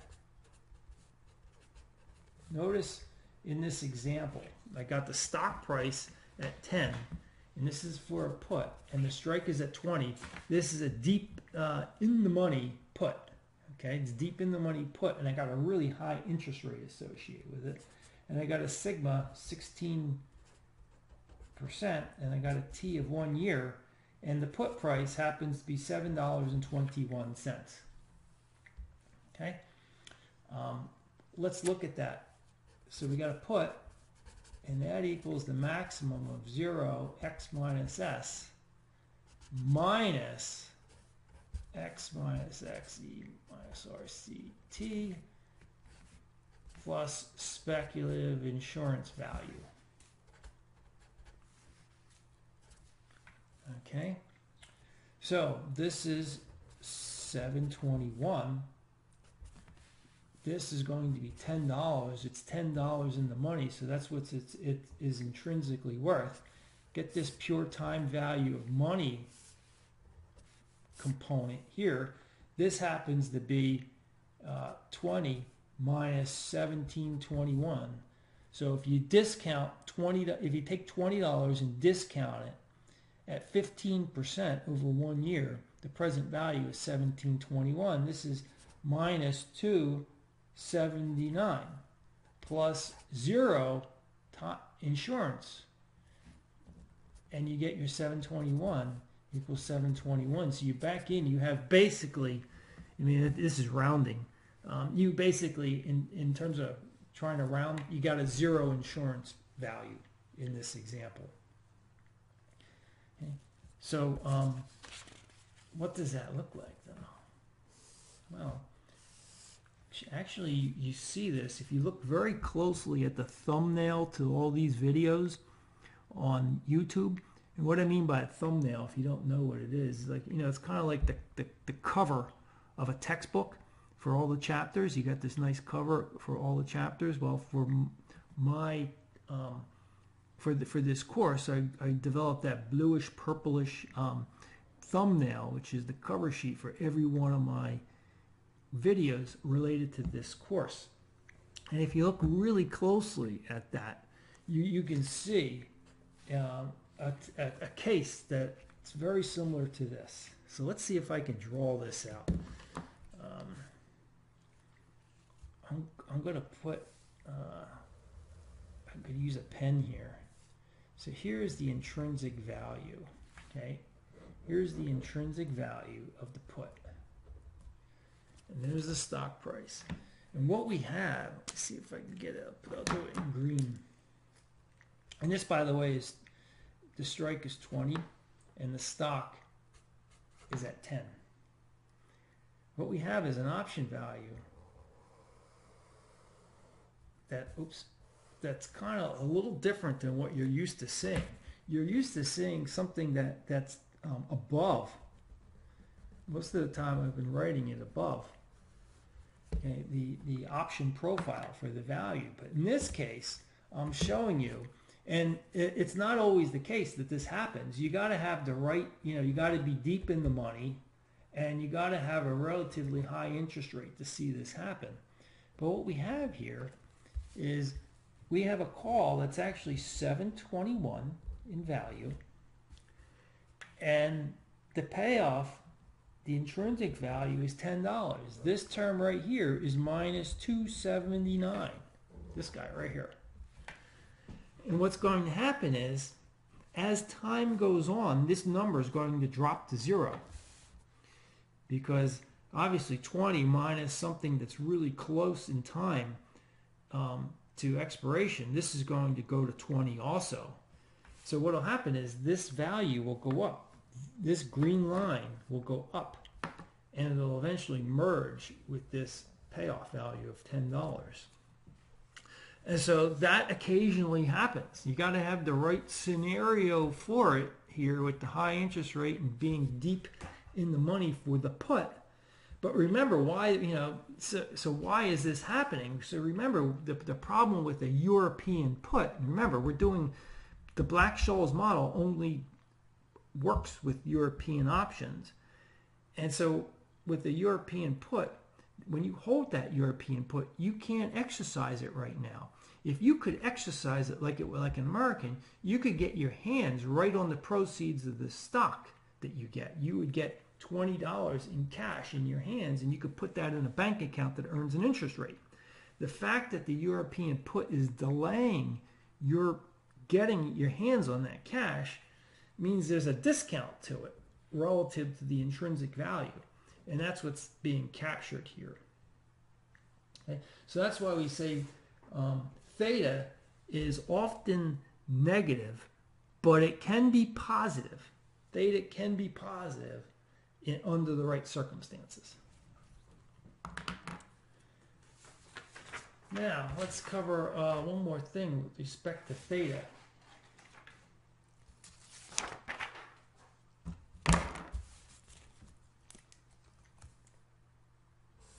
look at theta, here we have stock price 0, and we have theta. And what we have is the example of the relationship I just showed you for a put. This is the theta of a put. And the theta is typically negative. As you can see here, because it's below 0 here, it's negative. I'll put negative here. Positive up here. With the example that I showed you, with the put being deep out of the money, if this is where X is, they're deep in the money, we actually have positive time value. That's like negative time decay, or what we call time growth. So that's positive, but most of the time it's going to be negative, which means time decay. Options decay over time. For a call, it's always going to be negative. It's going to look something like this. And that's the theta, theta for a call. And that's always going to be negative. But you can see the theta maxes out about here, about where the stock price is equal to the strike. The theta is usually the most negative, which means you have the most time decay around a stock price near the strike. And that makes sense. So if you look at the call, for example, you've seen this. If you look here, the biggest distance between here, the biggest distance, it always happens right where the stock price is about where the strike is. This gap is largest. If that's the largest gap and all else, nothing else changes except time, then you have to cover this whole period. As time goes on, this curved line will melt into this hockey stick. It'll melt right into that hockey stick, and it has to do a lot more melting at this point than it does at the other points. There's one thing I forgot to cover with respect to theta, and that's what I want to do is I want to employ the theta that was calculated on the call. How does this number work in to the change in the value of a call?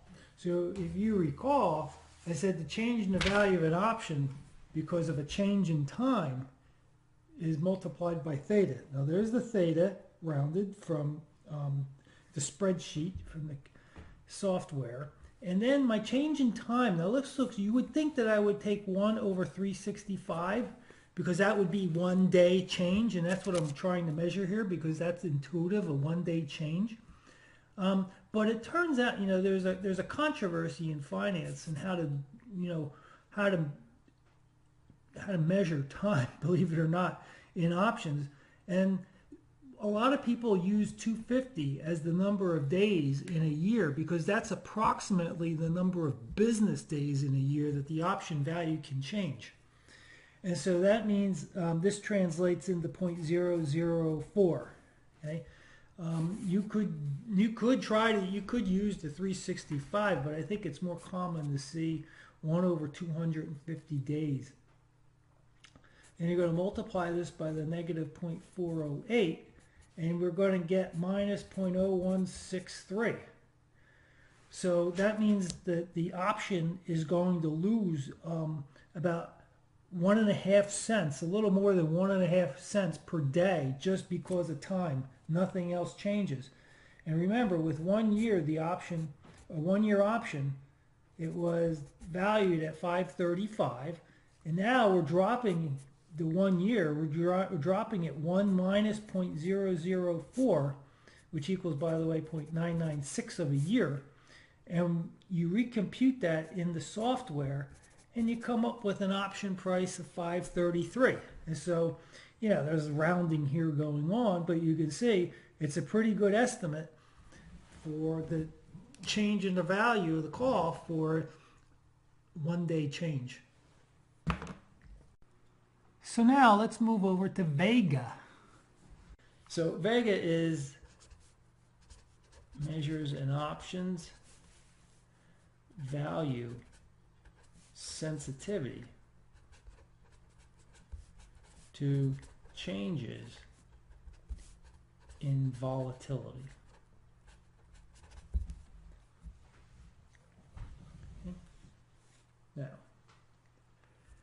what that does is, so what we're doing here is we're looking at the change in the option value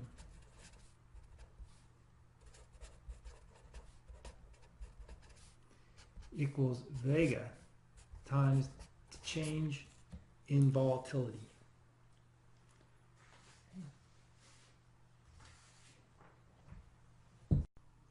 So now, working with the numbers that were given to us, remember back here, the delta, the Vega of a call and put were the same. It was 19.2 approximately. Now, how do you interpret that? Well, we're going to have the change in the call will equal 19.177 times the change in S. So what I'm going to do is I'm going to change the standard deviation from 22.32 to 23.32. So a change of 1% in volatility. And so this is a change of 1. And so we basically get a 19.177 cent change in the value of the option. So we started with $5.35, and that's when sigma was 22.32. Now the option went, if you go into the worksheet in Excel, the option goes to $5.54 when sigma equals 23.32. So there you can see, and technically, by the way, I should be doing, I got to scale this, and that's important. This is 0.01 was the change. And so you move this decimal over, and because I'm going from technically 0.2232 to 0.2332, okay, technically. So this really moved the decimal over, and I got everything right there in terms of the scaling and the size of it. So as you can see, a small change in volatility leads to a pretty dramatic change of 19 cents in the value of this option. And that's the thing with volatility. It is the most important of all the Greeks out there. It's the most important. And we can also graphically see what's going on here.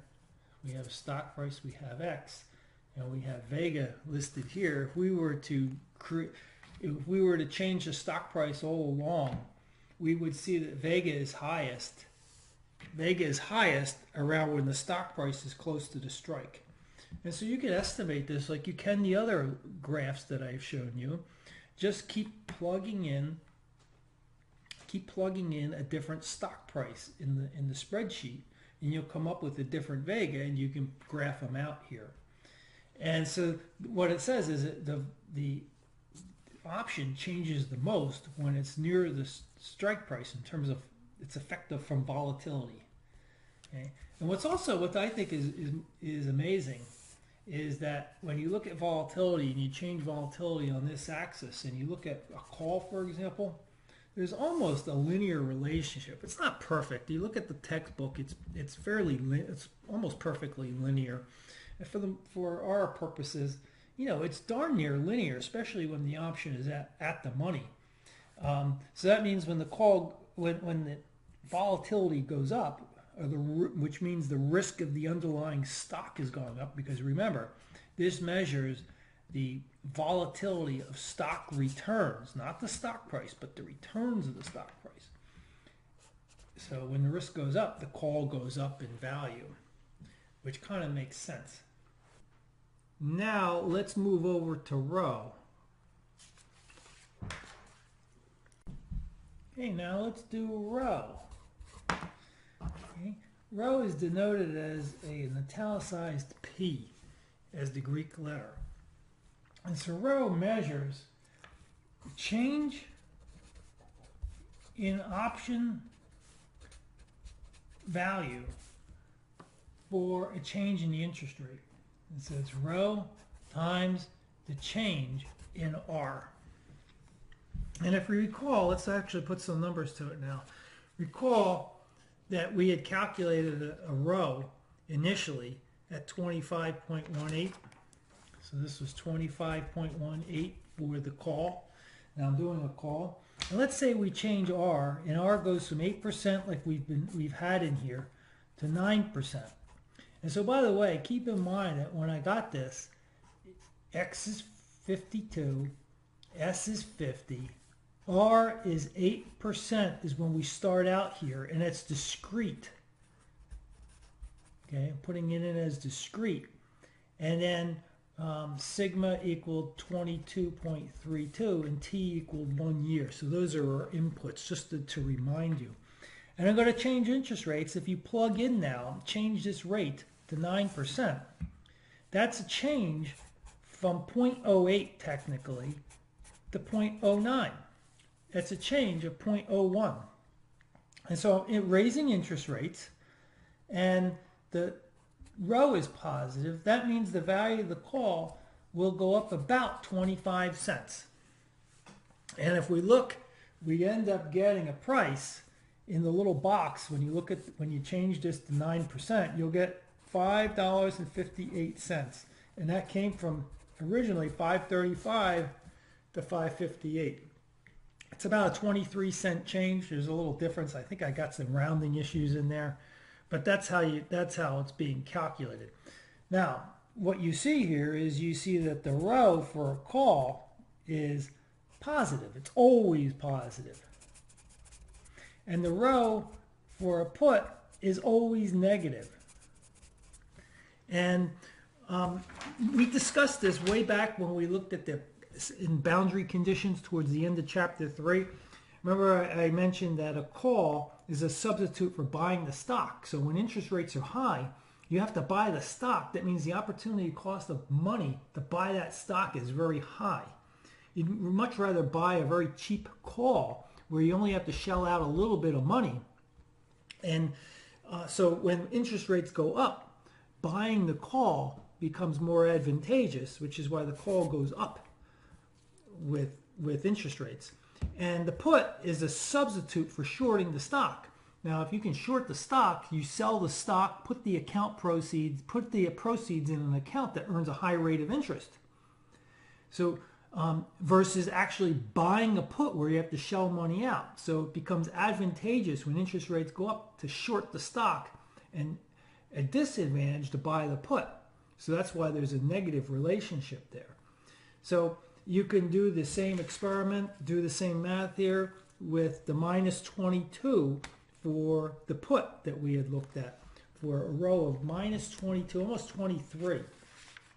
You can make that change and check it out yourself. Now, a couple of things relating to this, which I think are neat. Two graphs. Here's one graph. It's one graph with two lines in it. And basically, the row for a call looks something like this. Okay? So which means deep in the money calls. Okay, deep in the money calls are more sensitive to changes in interest rates. And they're not very sensitive when they're deep out of the money. And for puts, it looks something like this, which means when an option is deep in the money for a put, the option is more sensitive. So you get a more negative number here for a deep in the money put. And a deep in the money call, you get something that's more sensitive on the positive side. So it's deep in the money is where options are most sensitive. So now we can do one more thing. I think that's important. So hopefully I can draw this right. So we got the stock price, we got value for the option, and we have the payoff conditions for a call and a put. Let me see if I can do this. If we have a call, well, actually two calls. Okay, so there's two calls with two different interest rates. This guy would be, if we have a high R, this would be the call. And this one would be a low R. So you can see when interest rates are high, all else being equal, the call value is higher for high interest rates. Now with a put, it's the opposite. Let me get some green marker out here. With a put, this guy right here is a low R. This has a low interest rate. In a low interest rate environment, right, the put is more attractive than when interest rates are high. So this is a high interest rate environment. The put is going to be less valuable. Why? Because remember, when we have high interest rates, short selling the stock becomes more attractive if you think the stock is going to drop. And so the put is relatively less attractive and shorting is more attractive. So that completes the Greeks. Now what we want to do is we want to move into, let's look at volatility a little more closely because we haven't really addressed that issue. And then we'll move, that'll transition us into smirks and smiles. The next topic we're covering here is volatility, implied volatility, and I'll just abbreviate it, VOL, smirks and smiles. Okay. The sigma that's in the Black-Scholes model we covered in the binomial is the only unobservable variable that's input in the model. We can observe and see what the stock price is. We know what the strike is, time to expiration, risk-free rate, which is the repo rate or the T-bill, 3-month T-bill rate, all observable, except for sigma. And sigma, recall, measures the volatility of the underlying stock. And normally we just say underlying stock, but really we mean the underlying stock returns. Now sigma is supposed to be forward-looking. So if we're sitting right here at time 0, then you'd have to project what the volatility would be in the future of the returns. And that's really hard to do. You almost need a crystal ball. Well, you need a crystal ball to try to figure that out.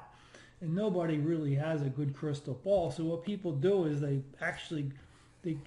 estimate the volatility historically and then make the assumption that it's likely to continue in the future. And that's the way almost all finance works. Almost all finance works. If you want to be able to project the stock price, a bond price, interest rates, commodity prices at time 0, you need to be forward looking to see what those returns are going to be, because that's what people are making a decision on.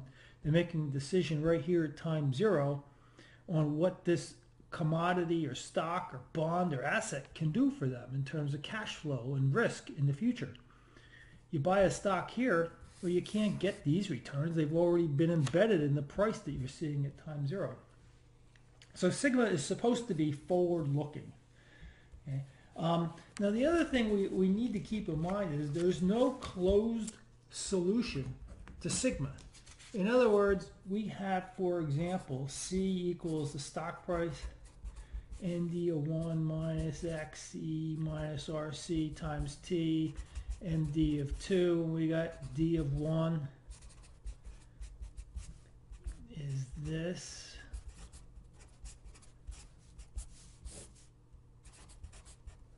Right? And then you got D of 2. There is no way to solve this formula for sigma so that then we say, look, sigma equals blah, blah, blah. There's no way to rearrange this formula. It's mathematically impossible. So what happens is there are models that will try to approximate it, okay? But what people do is, and what traders do, is that they actually re-engineer this formula. And what they do is they can observe call prices and put prices, so they know everything in here except for one variable, and they back into sigma. They back into the sigma that implies the call price. That's what we mean by implied volatility. if you observe a call price or a put price, what is the sigma that's buried in this formula? That's called implied volatility. Now let's look a little closer at how volatility is measured and where it comes from. So sigma is always based on annual returns, okay, of the underlying stock or asset.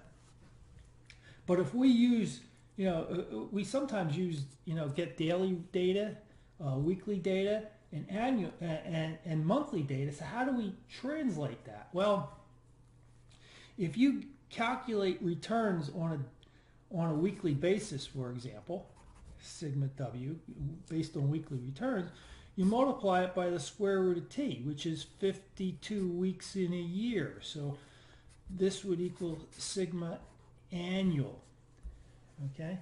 And then sigma annual for, say, monthly, so you got returns that are calculated on a monthly basis, that would be square root of 12.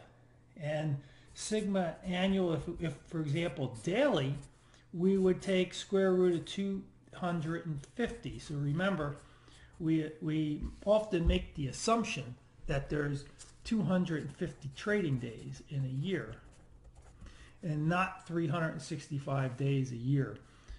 That's a bit controversial, but that's what a lot of people do. They use that 250 rule. Okay. Now let's look at steps on how to actually calculate these guys. Okay, so once you have one of these sigmas, then you can easily translate it into annual and plug, this is what gets plugged in. Any one of these gets plugged into the Black-Scholes model. So steps to compute sigma. I'll just leave it plain old sigma. Steps to compute sigma. 1. Take stock prices and convert to simple returns. So for example, if I got a stock price of 100, 105, 107, 98, the simple returns would be, can't calculate one right there, but this would, for the second period, 105 minus 100 over 100, that gives us 0.05 or 5%. This would be 0.019 or about 1.9% jump, and this would be a loss of 0.084. So those are simple returns that we calculate all over the place in finance. But what we have to do to these is to take the continuous compound of it. Okay, continuous, in other words, continuously compound the simple returns. And so what I mean by that is take the log of 1.05, and that equals 0.0488. Take the log, natural log now, 1.019, and that's 0.0188. Take the natural log of 1 minus 0.084, and that equals minus 0.0877. So these are the RCs that you need to plug in. Okay, so if these are, by the way, these are daily, if these are daily stock prices, then what you need to do is you need to, when we calculate the volatility, we need to adjust it by the square root of 250. Okay, so I'll show you that in a second. So the third step is calculate the average of these RCs. And that just involves summing up the RCs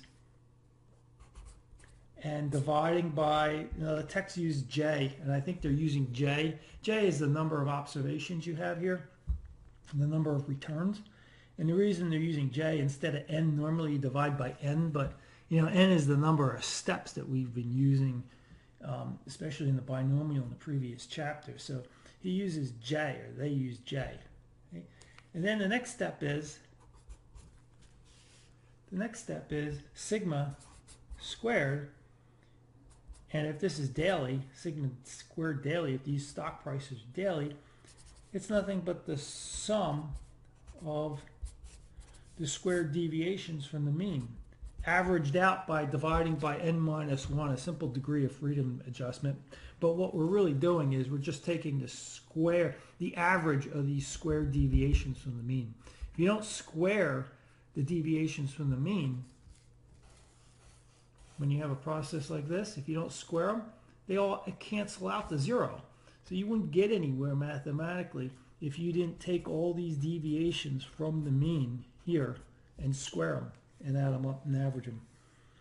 Okay. So now, if this is daily, you're going to take the daily times the square root of 250 to come up with the sigma on an annual basis. Okay. Now, let's look at a hypothetical situation. So we have implied volatility on this axis. And here we have expiration on this. Let's assume we're in March. And let's assume this is April, May, June, and July. And here we are right now, today, March. Okay. Now, since volatility compounds, as we learned earlier, then, if we're looking here at a 1-month contract, and that's based on returns over that next 1 month, we might have an implied volatility for a contract that expires in April. It could be, I don't know, just pick a number, 18%, say, as the implied annual volatility. And then if we looked at May, since it covers 2 months, and volatility compounds at T, or variance compounds at T, and volatility compounds at the square root of T, we would expect a higher sigma. And in June, we would expect even higher, and July. So you kind of have a linear relationship, as we saw earlier, the relationship between what we saw with volatility. So it doesn't have to be this way. It doesn't have to be a linear relationship. All I'm saying is it can be up. It could be different angles. It technically could even go down. So if people project a giant decrease in volatility in these future months, then the volatility can actually drop. Okay? But technically, it's typically going to be an upward slope most of the time. Except when you're in a period of extreme volatility, then later months will probably have lower ones, and so you would look out and see that relationship. Now this is okay. This is how things work, but let's take a look at another idea graphically. Okay, if we're looking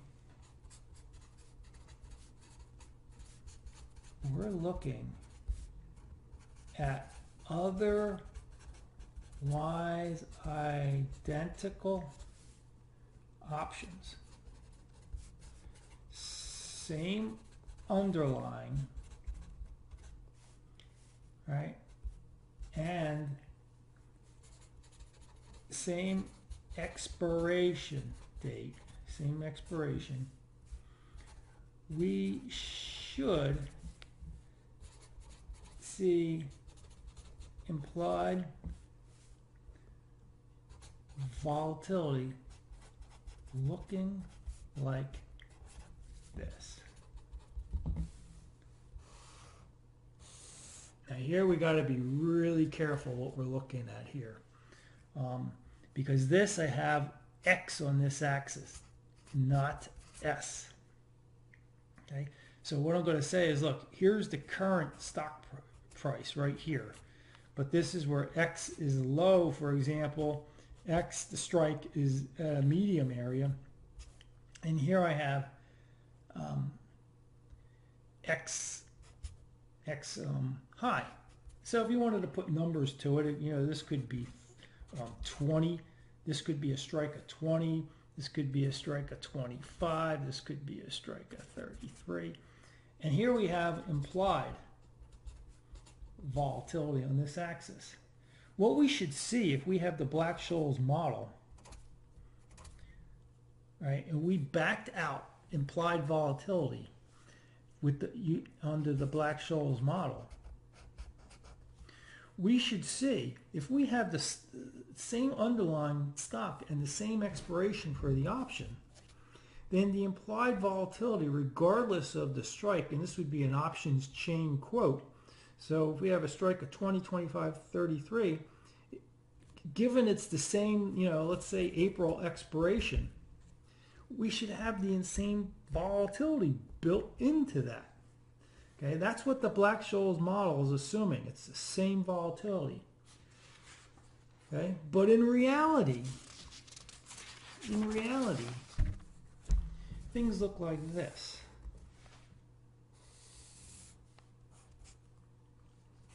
Here's the current stock. Here's X low.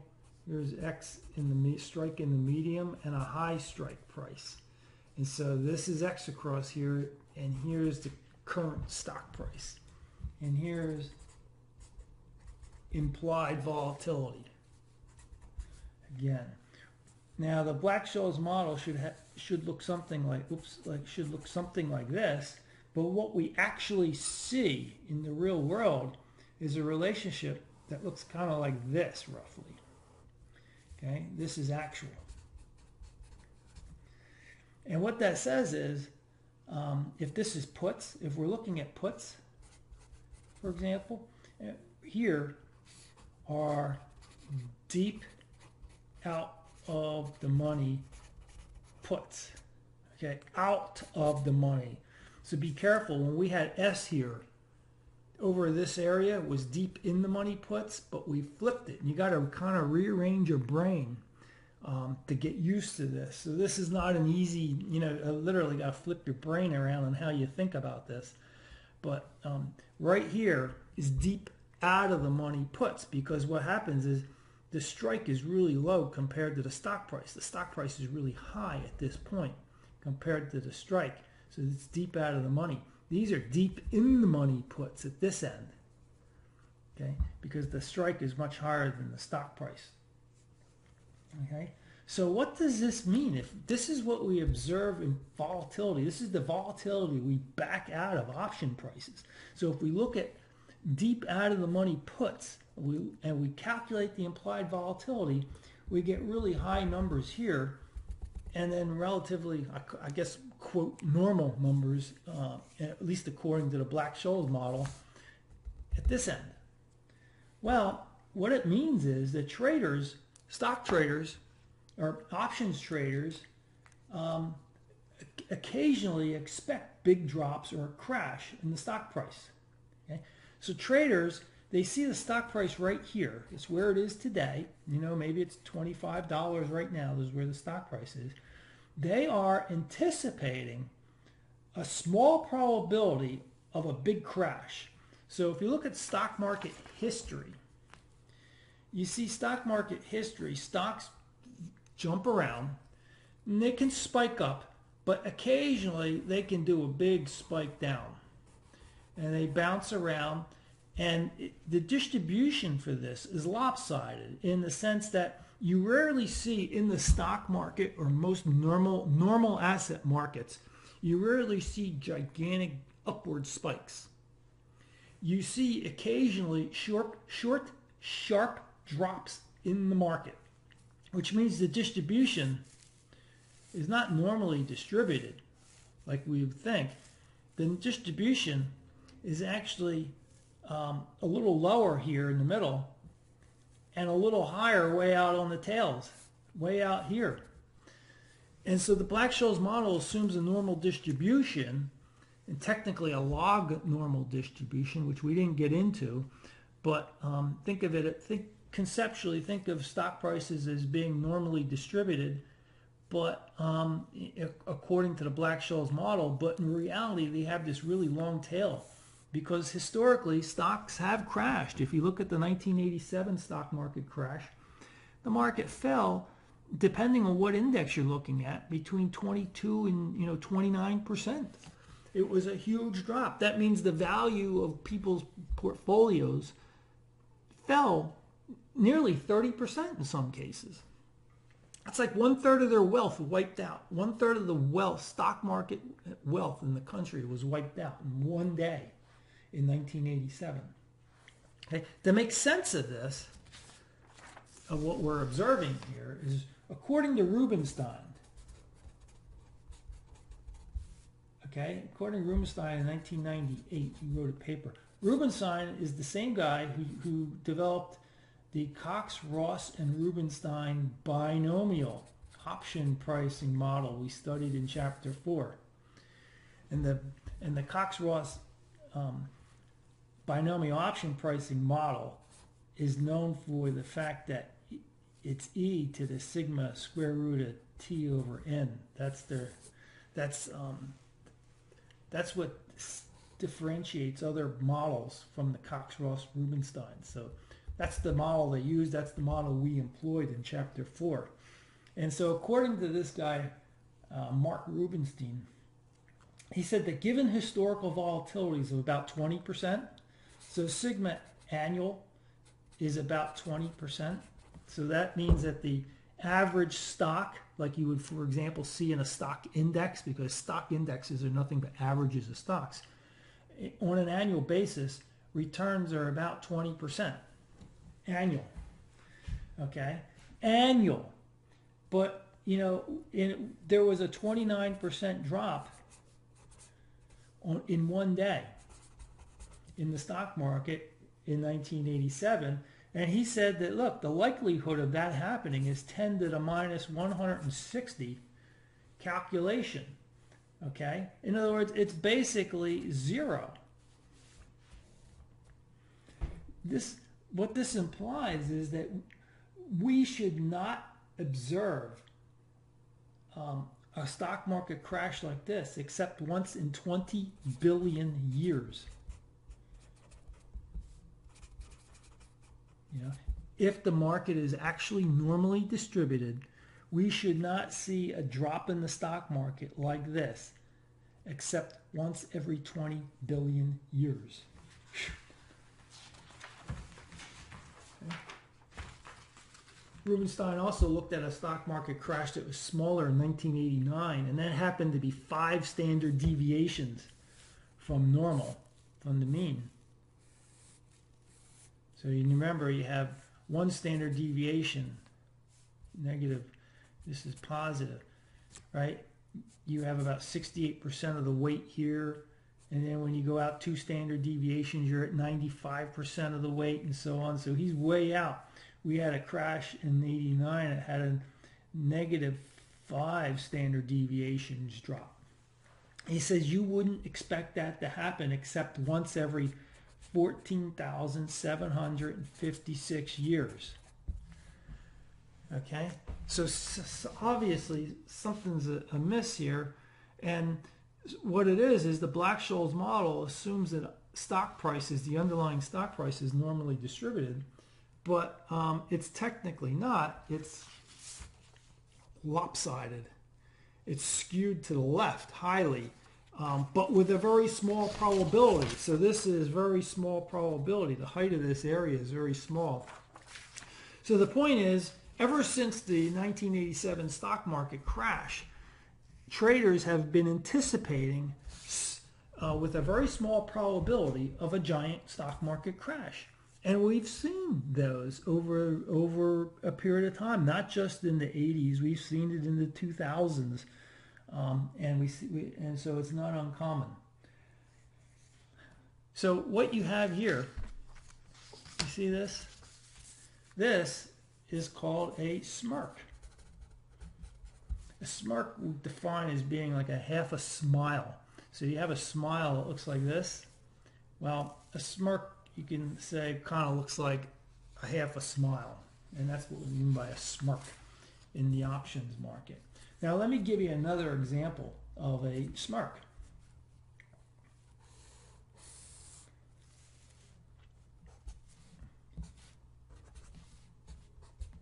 here we have the same setup, and here's this, and this setup is, interestingly, in the electricity market. There are options on electricity prices, and various metropolitan areas and states and electric companies trade electricity options. Very not really an individual thing to do for an individual retail investor, but these are options on electricity prices. And if you look at electricity, if you recall, there are brownouts in various states and areas, especially in California in the summer. And when that happens, electricity prices are known to spike. They spike dramatically. So if you look at electricity prices, this is the strike for electricity prices, and this is the spot electricity price. What you have is the Black-Scholes model, given the volatility of electricity prices, price returns, you would expect this type of relationship with the volatility that we back out. But actually it looks like this. That's the actual. So what's happening is it's kind of a slightly, it's a smirk, but of a different shape. So this is the smirk that looks like a half a smile with the upward move on the right. Okay, and what this says is these guys right here, these options with high strikes, these are deep out of the money calls. Okay, so remember, you got to really rearrange your brain to think about this. Normally we've been looking with S here on this axis. These would be deep in the money calls. But when you flip things around, and this is X, and this is the current spot price, these are deep out of the money calls. Those call options are expensive. So remember, both here, when you have high implied volatility, that means the price of the options are really expensive, because people in this case are expecting stocks to drop, stocks here. In this case, options with high strikes are very expensive because the implied volatility is high, and the implied volatility is high is because there have been occasions of giant upward spikes in electricity prices during high use periods, especially in the summer, like August, for example. Okay, now let's address smiles. Okay, in the currency market now, in the currency market, the price of the dollar is relative to the Japanese yen, and the price of a yen is relative to the US dollar, and so on. So when you look at currency quotes, you're always looking at the value of one currency relative to the value of another currency. And so when you look at the currency markets and the implied volatility that's in those markets, and by the way, I've avoided foreign currency options, and I'll do the same thing with futures contracts and swaps, because that's covered in international finance. But I do want to touch on this idea of currency options. And so if we have different strikes here, we have X is low, and we have an exchange rate that's a spot exchange rate right here, so let's say, and we have a strike that's high. The Black-Scholes model might indicate an implied volatility of 20%, but actually what we see is something that looks like this. And that is a smile, because it's somewhat symmetrical. Not perfectly symmetrical, but the way I'm drawing it, it looks fairly symmetrical. And the reason for that is this spot price could either move dramatically up or it can move dramatically down, depending on which currency you're thinking about. Okay, so currency markets have the idea that, look, there's a return of exchange rates, but occasionally there's sharp downward spikes, and occasionally there's sharp upward spikes, and they're relatively symmetrical in their ups and down movements. And so deep out of the money puts, deep out of the money calls are more expensive than if you have near at the money options. They're more expensive because people are expecting a crash in one of the currencies. And so there you have it. You have implied volatility, how to calculate it, smirks and smiles.